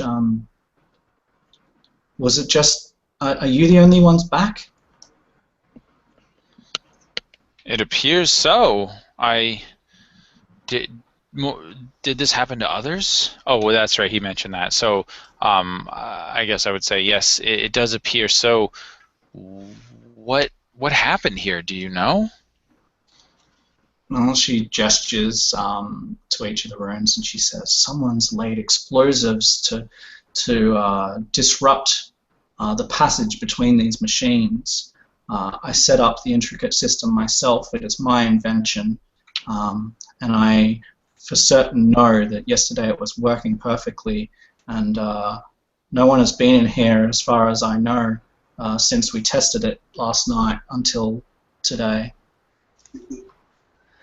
And or yesterday. Now that we had a key, right, to get down here? yeah. Like presumably there was a locked door. Yeah. Okay. Are there any other entrances that we know about, or I can ask her that? I mean, No. So the only entrance is where the stairs finish, just here. Mm-hmm. Yeah. Yep. Okay. And who would have a key down here besides yourself and your brother? Or sorry, not your brother. Vesuvius. So she says, "Oh, just the workmen. I employed them all myself. She will, give you the names. I don't have That's okay. all of them, but you'll know them. and you'll be able to question them also. She says, now that I think of it, though, there was this one person who was a guild member, but not part of my workforce, that was asking questions about the basement. He seemed a little suspicious to me. I think they said that his name was Fervos. And she said, I'm not sure of that. But he's and she'll describe him.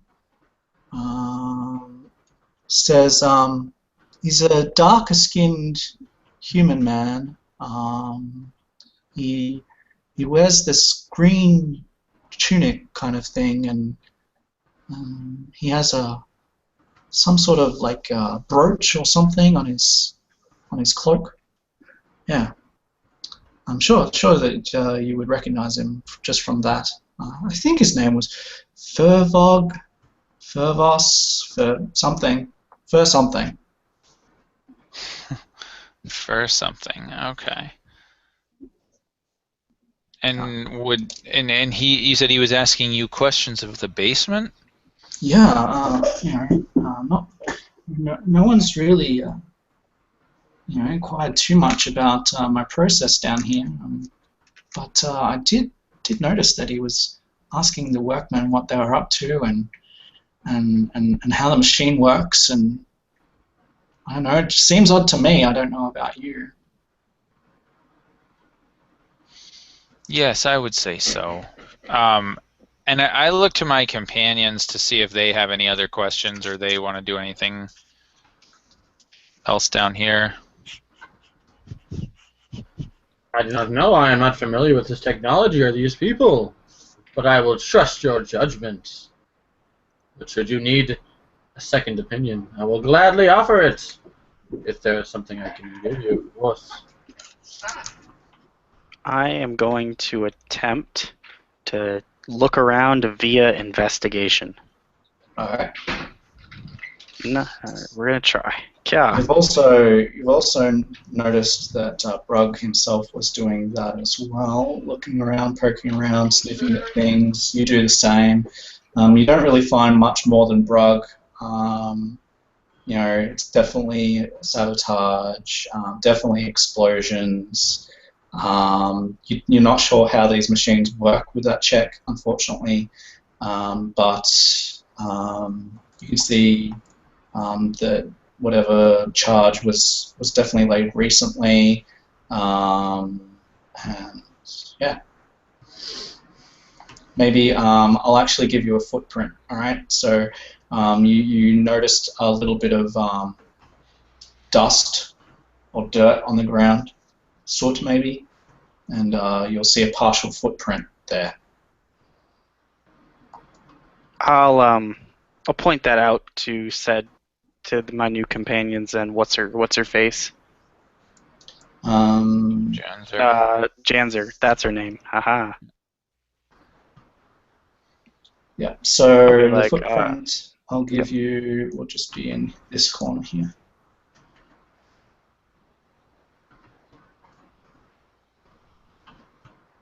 Not that it makes much difference, but all right.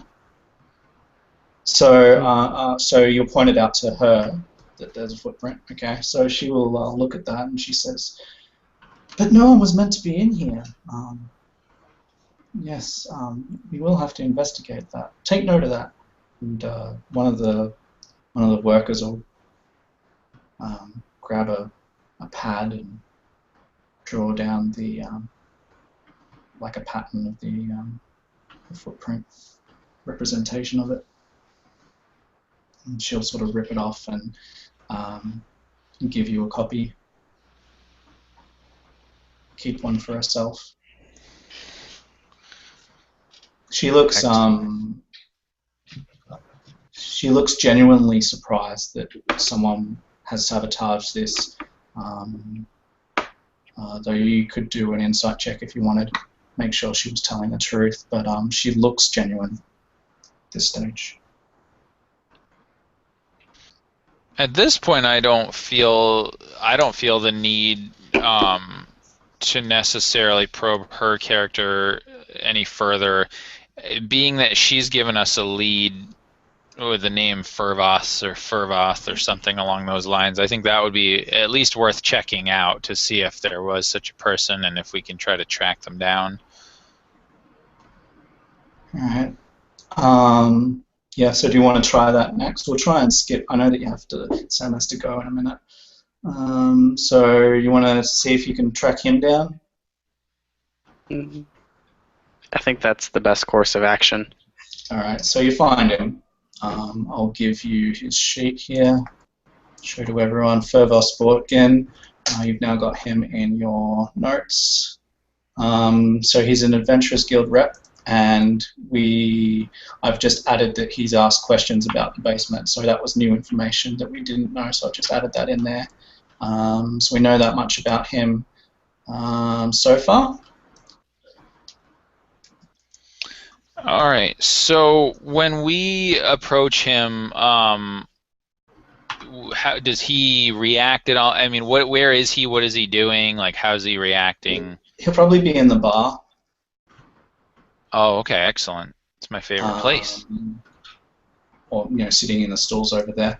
Yeah, so you'll find him there, and he's like chatting to Eldeth, Aelbane, the dwarf. So he's trying to smooth talk her by the looks when you walk in, and she just won't have a bar of it. All right.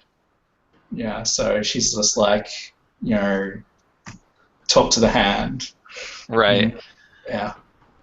And so I would sort of saunter up to the bar, making a bit of a show of it, and put a couple of gold coins down on the bar and say, Eldeth, fine Eldeth, a drink for my my friend here, and I look to him and I say, your name, sir? No, he says, Fervor Sportgen. Fervos. Yeah. Well met, Fervos. I'll have whatever he's having, and around for my companions as well. Yeah. Well, there's just ale here, mister. Very, very good. Ale is fine. Yeah. She's called Aelbane for a reason. Yeah, so she gets everyone an ale, and she seems really pleased by the amount of gold that you've put down, way more than what this many years is worth. Yep, absolutely. And I look to Fervos and I say, so, Fervos, I've seen you around here, but I don't know what it is that you actually do here. What brings you here? He says, I learned about the Adventurers Guild and thought it sounded good. Yeah, it sounded good, and I've been doing things around, like for the Adventurers Guild. I mean, because it sounded good. Yeah, and I would take my dagger out and just start sort of like almost like picking at my fingernails or whatever with it, but quite meaning to be like intimidating. And then I would kind of look up at him and I would say, listen, Fervos, we know you've been doing things here. Why don't you tell us a little bit more about those things? And then what I would do is I would jam the dagger down like right in front of his hand. Nice. And kind of grab him with my other hand and pull him close to my face and be like, subtle. Yeah. Oh no, there's no subtlety. And I'm like, listen. Everyone around is like, my God, that man is accosting him. Yeah. So just make a. Lie to me. Things will be worse. Quick roll with advantage for us. Sure, for intimidation. Yeah. Yep. Oh fuck. Oh, yeah. He's scared shitless. He's like, it was Nadra. She hired me. It was her. Yes, I sabotaged it. I put the explosions down, but she's the one that hired me. I don't tell her I said so. And I'd be like, I'm like, listen, my friend, you know, you're caught in quite a spot here. It's easy enough to try to lay the blame on someone else. You have any proof she hired you? Hang on, just give me 2 secs. Yep. Oh, where'd you at? Sorry. That was an interesting place to put your dagger. Alright, sorry. What were you saying? Sorry. I was saying that it's easy enough to blame someone else when you're caught up in a spot, but do you have any proof that she hired you? And he sort of takes his collar, right, and he shows you this purple, massive, big hickey. And he says, she gave me this for doing it. Oh, that was good. And I see. A man who is stricken by the power of love. Love can make us do many strange things. Yes, love. Yes. It was, yes. And before he gets too emboldened, I pull my collar down and show him a very similar looking mark on my neck, and I say, listen, you can get one of these in any tavern around here in Sharn. That's not proof of anything. Why? You know, it sounds like you have motives here, and maybe you're telling the truth, maybe you're not, but without some kind of proof, well, I'm afraid I'm going to have to dig a little further. Okay. She said that she didn't want her brother, you know, getting into anything dangerous, and she said if I just sabotage this, then no one would be hurt. But it exploded. I didn't mean it. I just wanted to destroy the machine because she said that she didn't want him doing anything, and she didn't want the Adventurers Guild to succeed. That's all I know, I swear. And I would imagine at that moment we get the drinks, and I would imagine I'm getting this really nasty look from Eldith as I've just put I've agitated this man and I've put a dagger deep into her counter. Actually, she's smiling at you. Oh, is she? All right. She thinks that this is quite funny. Nice. She likes a show of force, huh? No. And I would say, so, and you weren't even paid in gold. Very well. And I said, one last question. Why you? I don't know. She just, maybe I was a soft target. And he sort of looks down at the ground ashamedly. Yeah. And I say, it seems so. You're not long for this world, friend. Get out of here and don't ever return. And he runs, he bolts for the door. Brug, do you want to stop him since you're at the door? But justice would not allow him to go without punishment. I do not know if I would let him escape. Oh, if you want to catch him, you can. I know that Sam has to go in the next few minutes, so one thing I want to do, those people that can stay, can stay. One thing I want to do, just as a party, you will see at the bar a number of contracts that are the quests that are available. I know that you want to do the investigation, and we'll resolve the investigation obviously before you go on any of the quests, but I really need the party to decide on a quest in addition to this before Sam goes, just so that we can know where we're heading once the investigation here is done. Is that okay? Yes. Yeah, it works for me. So the list, all right. So I know this is a lot to take in, but I'll just list them off. The dreaded list. Yeah, so there's a quest about a healer that has fallen ill.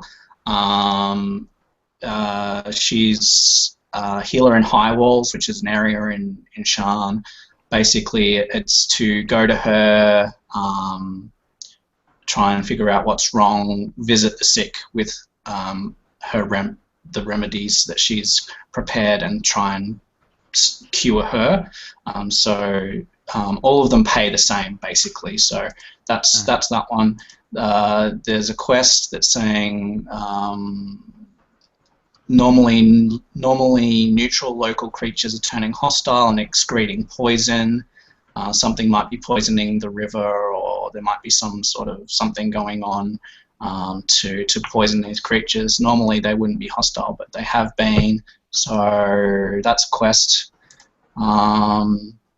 There's a quest to bring back or find a group of escaped convicts in the town. Apparently there was a group of convicts or charged people that were being led to trial and have escaped, to bring them to justice.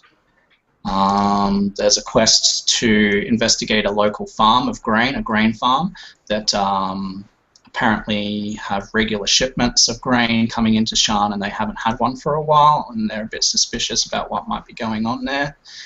There's a strange fungus that's been growing out of the cellars of Blackstone Church in the Fallen District, so that's another quest. There's a quest about a heretical text that's being circulated around the town about proposing that the Zikvin are actually saviors of Corvair, and the churches won't have that. And there's also piracy is on the rise. Quest to find their hideout and clear it out. So I know that's a lot to revise, but do any of those stand out to you guys? I vote for the heretical text. I do not know about this heretical text, but animals, they cannot care for themselves when accosted by the powers of darkness. Perhaps we can assist them. What do you think, Brug? How do you feel about nature itself being corrupted? Yes, I agree with you, Brug. Brug, fight corruption. Yes. Right, so we've got two votes for the poison. Remember, you don't have to only do this one, but it just gives us somewhere to go for next session. So we'll just say that for now. Yeah, I'm good with that one. You can pick that up. So Dagger River Poison. So you've got that quest. And Sam, if you need to go, thank you for playing. We'll keep on doing this investigation for as long as the other guys stay. And if we don't tie it up, we'll obviously continue it at the start of the session and then keep going with the other quest after. Awesome. All right. Well, sounds good. Thank you for running it, and thank you guys. I had a good time, so we'll catch you guys next time. I enjoyed your role play. Thank you. Thanks. Yeah, you guys were great. So this was pretty awesome to roleplay with you guys. It's the first time in a while me and Kevin have had like a legitimately good game, so I'm pretty stoked about all this. Right. I hope my rough role playing of Brug is not Brug, you are but a charming individual. You are man who does not mix his. I feel like one day, I respect that. You're going to say all these things, and Brug is going to do something foolishly stupid, and you're just going to be like, you know what? I knew he was an idiot from the beginning. I knew. Yeah. He is just a misguided individual who does not learn the ways of the world. I'm just waiting for us to be on a ship and there being a dragon flying below, because that's all the motivation I'm going to need. Yeah, that would be a big deal, especially in Corvair if we saw a dragon flying over. There is a continent, I think, Arganessen, that has them. Arganessen, that is a nation of dragons. That would be, yeah, nice. All right, cool. Well, I gotta take off, but I will catch you guys later. All right, thanks. Take it easy, man. See ya. Hello. All right. So, what do the rest of you want to do? Do you want to leave it here for this session and do it next time, or do you want to continue the investigation now? I'm actually okay continuing the investigation.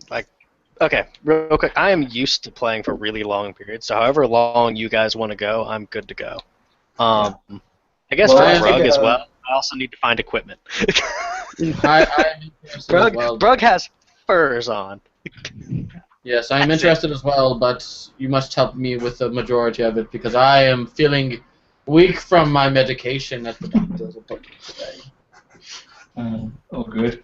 So the Adventurers Guild has a stock room, all right? So you'll be able to, Brug, go in there and just get whatever you would have normally for a starting character. So you can just do that as part of the course of joining up here and helping them out with this problem. So I see. whatever you would normally have, you can have.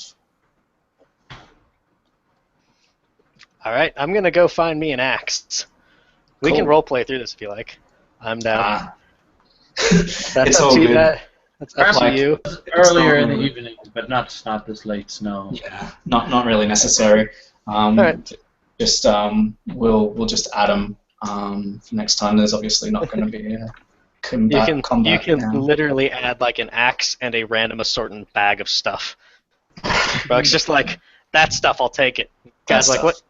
Why that All right. stuff? Brug don't I'll, know. Maybe Brug need. I'll roll for the I'll roll for which kit you managed to pick up. I'll roll for it. Oh my and god. that is You've determined got randomly. the cleric kit. Yeah. It's like he pulls out incense and everyone's like, what? What are you Fuck does doing, Brog have Brog? incense? Incense just like it looks like a stick of candy, so he just starts chewing it. It's just like it tastes like fire. All right. Yeah. So I'll do that for you for next time. In the meantime, so we've got this guy trying to get away. Chance, you are stopping him, are you? Yes, I am stopping him. Okay. Sir, So yeah. you must accept your fate. Do not try to contest Lady Luck. She will not. He says, "Oh, okay. How about I just go over here into this room and No, of course not. You know better than that. I cannot simply. Alright. So what? Do you want him to come with you? I will carry him if I must, or I will drag him by the wrists. I will show him to his proper judgment. It is not He'll my walk- place judgment, but perhaps the superior will know what to do with him. He'll walk around with you sheepishly. I would be ashamed as well if I did such despicable deeds to my companions. Let this burning fire in your cheeks. Perhaps it will persuade you to see the righteous path. Perhaps. Yeah, he's still stuttering and doesn't really know what to do, but he'll come with you. So where do you want to head? Or who Perhaps do you we want to could- head to? Perhaps we could go speak with his supervisor. Who was the supervisor in charge here? Was it our companion we spoke with earlier? Well, Vesuvius is the guild leader. Yes. And since there's no real second in charge at the moment, probably he would be the one. Yes, Vesuvius must pass judgment upon you for the attack upon his dear sister. Yes. Perhaps he is a noble individual and he will act mercifully upon you. Yes. Well, it was her idea in the first place. I do not wish to hear that. Perhaps you can explain it to him. Maybe he will seek pity upon you. I do not know. Alright, so you take him to see Vesuvius. Alright, this is going to be interesting. So how do you approach Vesuvius and what are you going to say to him? Ah, dear Vesuvius, we have made quite the breakthrough in your case. Your associate here, he admitted to the sabotage of your lower machinery, and he claims that your sister aided him in such a task.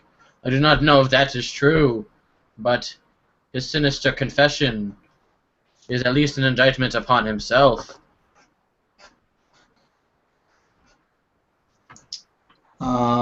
So he sort of furrows his brow and he says, "So you are the one!" And obviously Fervos is like, oh, it wasn't my fault. And he says, what do you mean? And he sort of says, oh, it was Nadra. He convinced me to do it. And Vesuvius is like, you lie! She would never cause this much harm. She's always protected me all my life. She says, well, that wasn't her fault. Perhaps I made too big of an explosion. But she hired me to do it. Now, this goes on for a little bit. Vesuvius will resolve to taking him to see Nadra as well and see if all of this is true. He doesn't want to believe it. Do you need an escort? Perhaps in the unlikely event that she did sabotage you, perhaps she is waiting in ambush. Although that is highly unlikely, I would feel remiss if I were to let you venture upon her by yourself, sir. Yes, whatever you need to do. Of course. I don't think my sister wishes me harm. I guess anything is possible. Well, perhaps not, but perhaps she has been compromised in a way that you do not understand. Yeah. I do not know. I don't understand, but sure, come with us. Yes. So yeah, you can go with them. Confronts her. She says, "Yes, I did. I did ask Fervos here to sabotage your foolish experiment, your foolish teleporting. I've told you ever since we were children, and I've had to look after you all of our lives, and I'm sick and tired of it. And I just think that this adventuring dream of yours is just going to get people into trouble and going to hurt someone. So I hired him to sabotage the equipment, but I did not expect such wanton destruction. How dare you plant such destructive explosives and send me hurtling across the world to fend for myself if it weren't for these fine adventurers." And he says, "I was only doing what you asked me." And they have a little bit of a powwow, and eventually she says, "But yes, it was I, and I just don't want to see harm come to you, Vesuvius. Our family is just you and I couldn't bear to lose you now." And he says, "The adventuring's not going to hurt me." And she says, "Well, yes, it will. Of course, it will." And she's obviously persuaded that that he's in mortal danger and putting himself in harm's way, and she's only trying to help and whatever. But the confession has come to light. So what do you want to do with this information?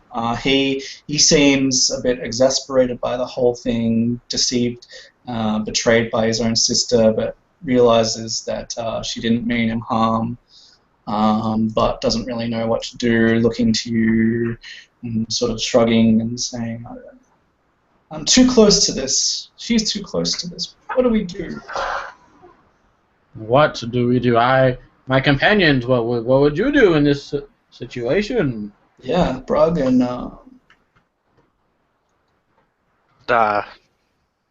we tended to be rather harsh, but I assume that the group beating doesn't go in the city. You just either get strong or get gone. Oh, that doesn't. yeah, well, for one, Brug would know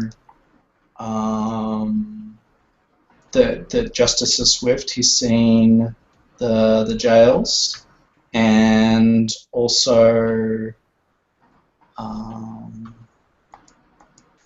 if anyone else has been on the wrong side of the law, they would see that it's pretty much execution.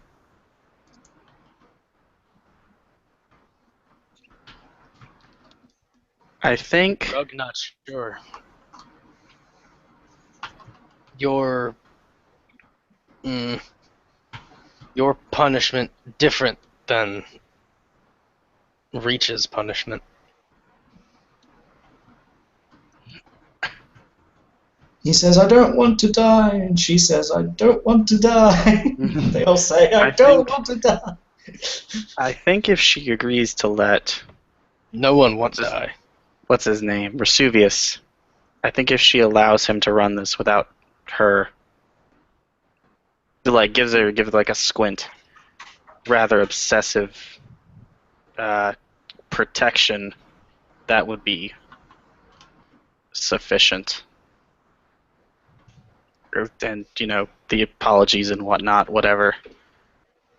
You'll have to probably persuade her, because she still believes that he's in real danger. So Okay, Brug I'll walk will- up to her. I'll walk up to her and be like, how about we make a deal? You back off a bit. I assume Vesuvius is just sticking to running the place, right? Or is he going out and stuff? mostly he's running the place, but he is an adventurer himself. Okay. He doesn't necessarily take quests, but he does need to fund his venture, so he does go out and do that, whatever that means. You don't know exactly what he does, but you know that he does go out to fund the adventure, to fund the venture. Okay. It's like, why don't you just let him run it? You say he's in mortal danger, but he has been, I assume he's gone on many a great adventure and has always come back. And you seem very capable, so why don't you accompany him then? Oh, that is a persuasion check, please. Oh, we not have good persuasion checks. All right, let's go. We're in there. I mean, you've discovered a lot, so I'll give you advantage as well. Skills, persuasion. Ugh. Kobe. Oh, nice. Got there. That's a great roll. Yeah, so she she looks over at him and sort of says, well, I guess if I were to go with him, he wouldn't be in so much danger. And he looks back at her and she says, oh, I'm sorry, my brother. I just... Perhaps this is the answer. Perhaps we can go and do these things together. Just don't advertise my name everywhere, okay? I have to keep a good face for the temple. And he says, sure, my sister. We'll keep it quiet between you and me. Oh, and these fine adventurers, of course. She says, yes. They probably deserve a reward too for getting me back safe. And he says, of course, my sister, we will arrange that. And seems that they're fairly amicable about it, and Fervos has been slowly edging towards the door, trying to escape. You stop him easily, and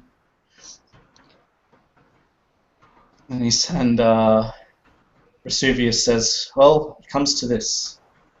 What do we do about this one who planted the explosives and caused so much harm? Who knows where the rest of these people are that disappeared? How do we make you pay? And he sort of says this to Fervos himself as well. I must admit, your sister had a part as well. Perhaps it would only be appropriate if you had just a neutral hand of justice and you gave both of them a proper punishment. It would be highly unfair to only punish one out of the two saboteurs. Perhaps you should give them the same punishment or similar punishments. You do not need to maim them, but perhaps there is some sort of recompense they must pay back to you. Working for the guild, maybe. Not maybe like probably working for you, you know. Do you want someone who is so easily changed sides? It took but a hickey on his neck to gain his favor. Oh, what? He had no idea about this. Yes. It was but one kiss. One aggressive kiss from your sister. You've been canoodling with this one? He's a piece of trash. She says, well, you know, he was an easy target. Confirming what you guys thought before.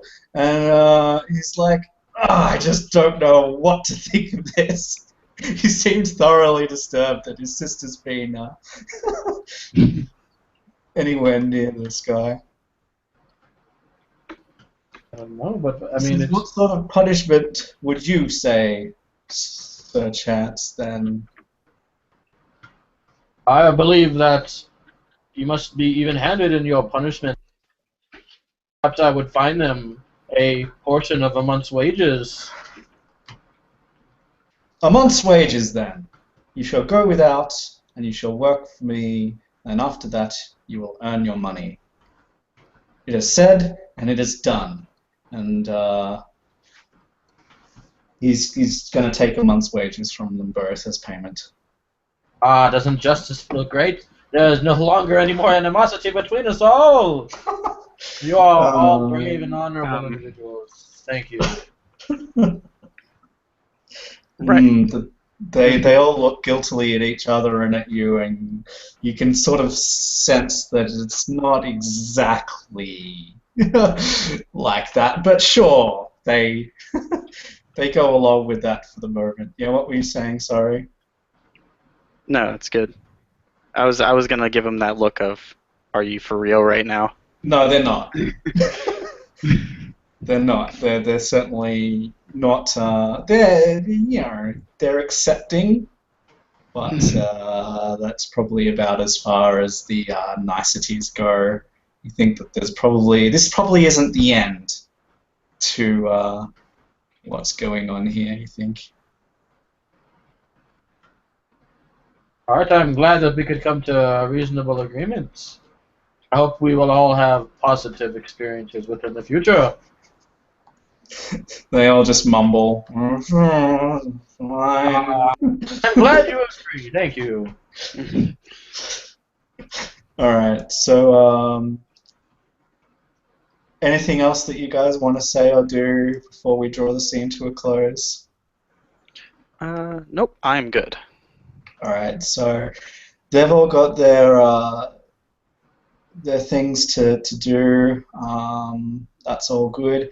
Thank you guys for playing. I hope you guys have had fun. If you want to stick around for a few minutes and talk about what's happened in the session, feel free. I'll be keeping notes. I'll have to type some up about where we've gotten to with our investigation and stuff like that. For next session, you guys will start at level 2. So you've leveled up to level 2 for next session. Whether you... I would prefer if you just... sometime in the week, come on to Roll20 and edit it. If you can't or don't know how, just send me a message and I will edit it in for you and get that going. But yeah, anything before we just stop the broadcast? Well. Nope. All right. So thank you everyone that's watching, and we'll be back next time. And our quest is to discover what's been happening with these normal neutral creatures that are supposedly being poisoned or some such thing. Our investigations will lead us who knows where. So tune in next time, and till then, catch you on the flip side.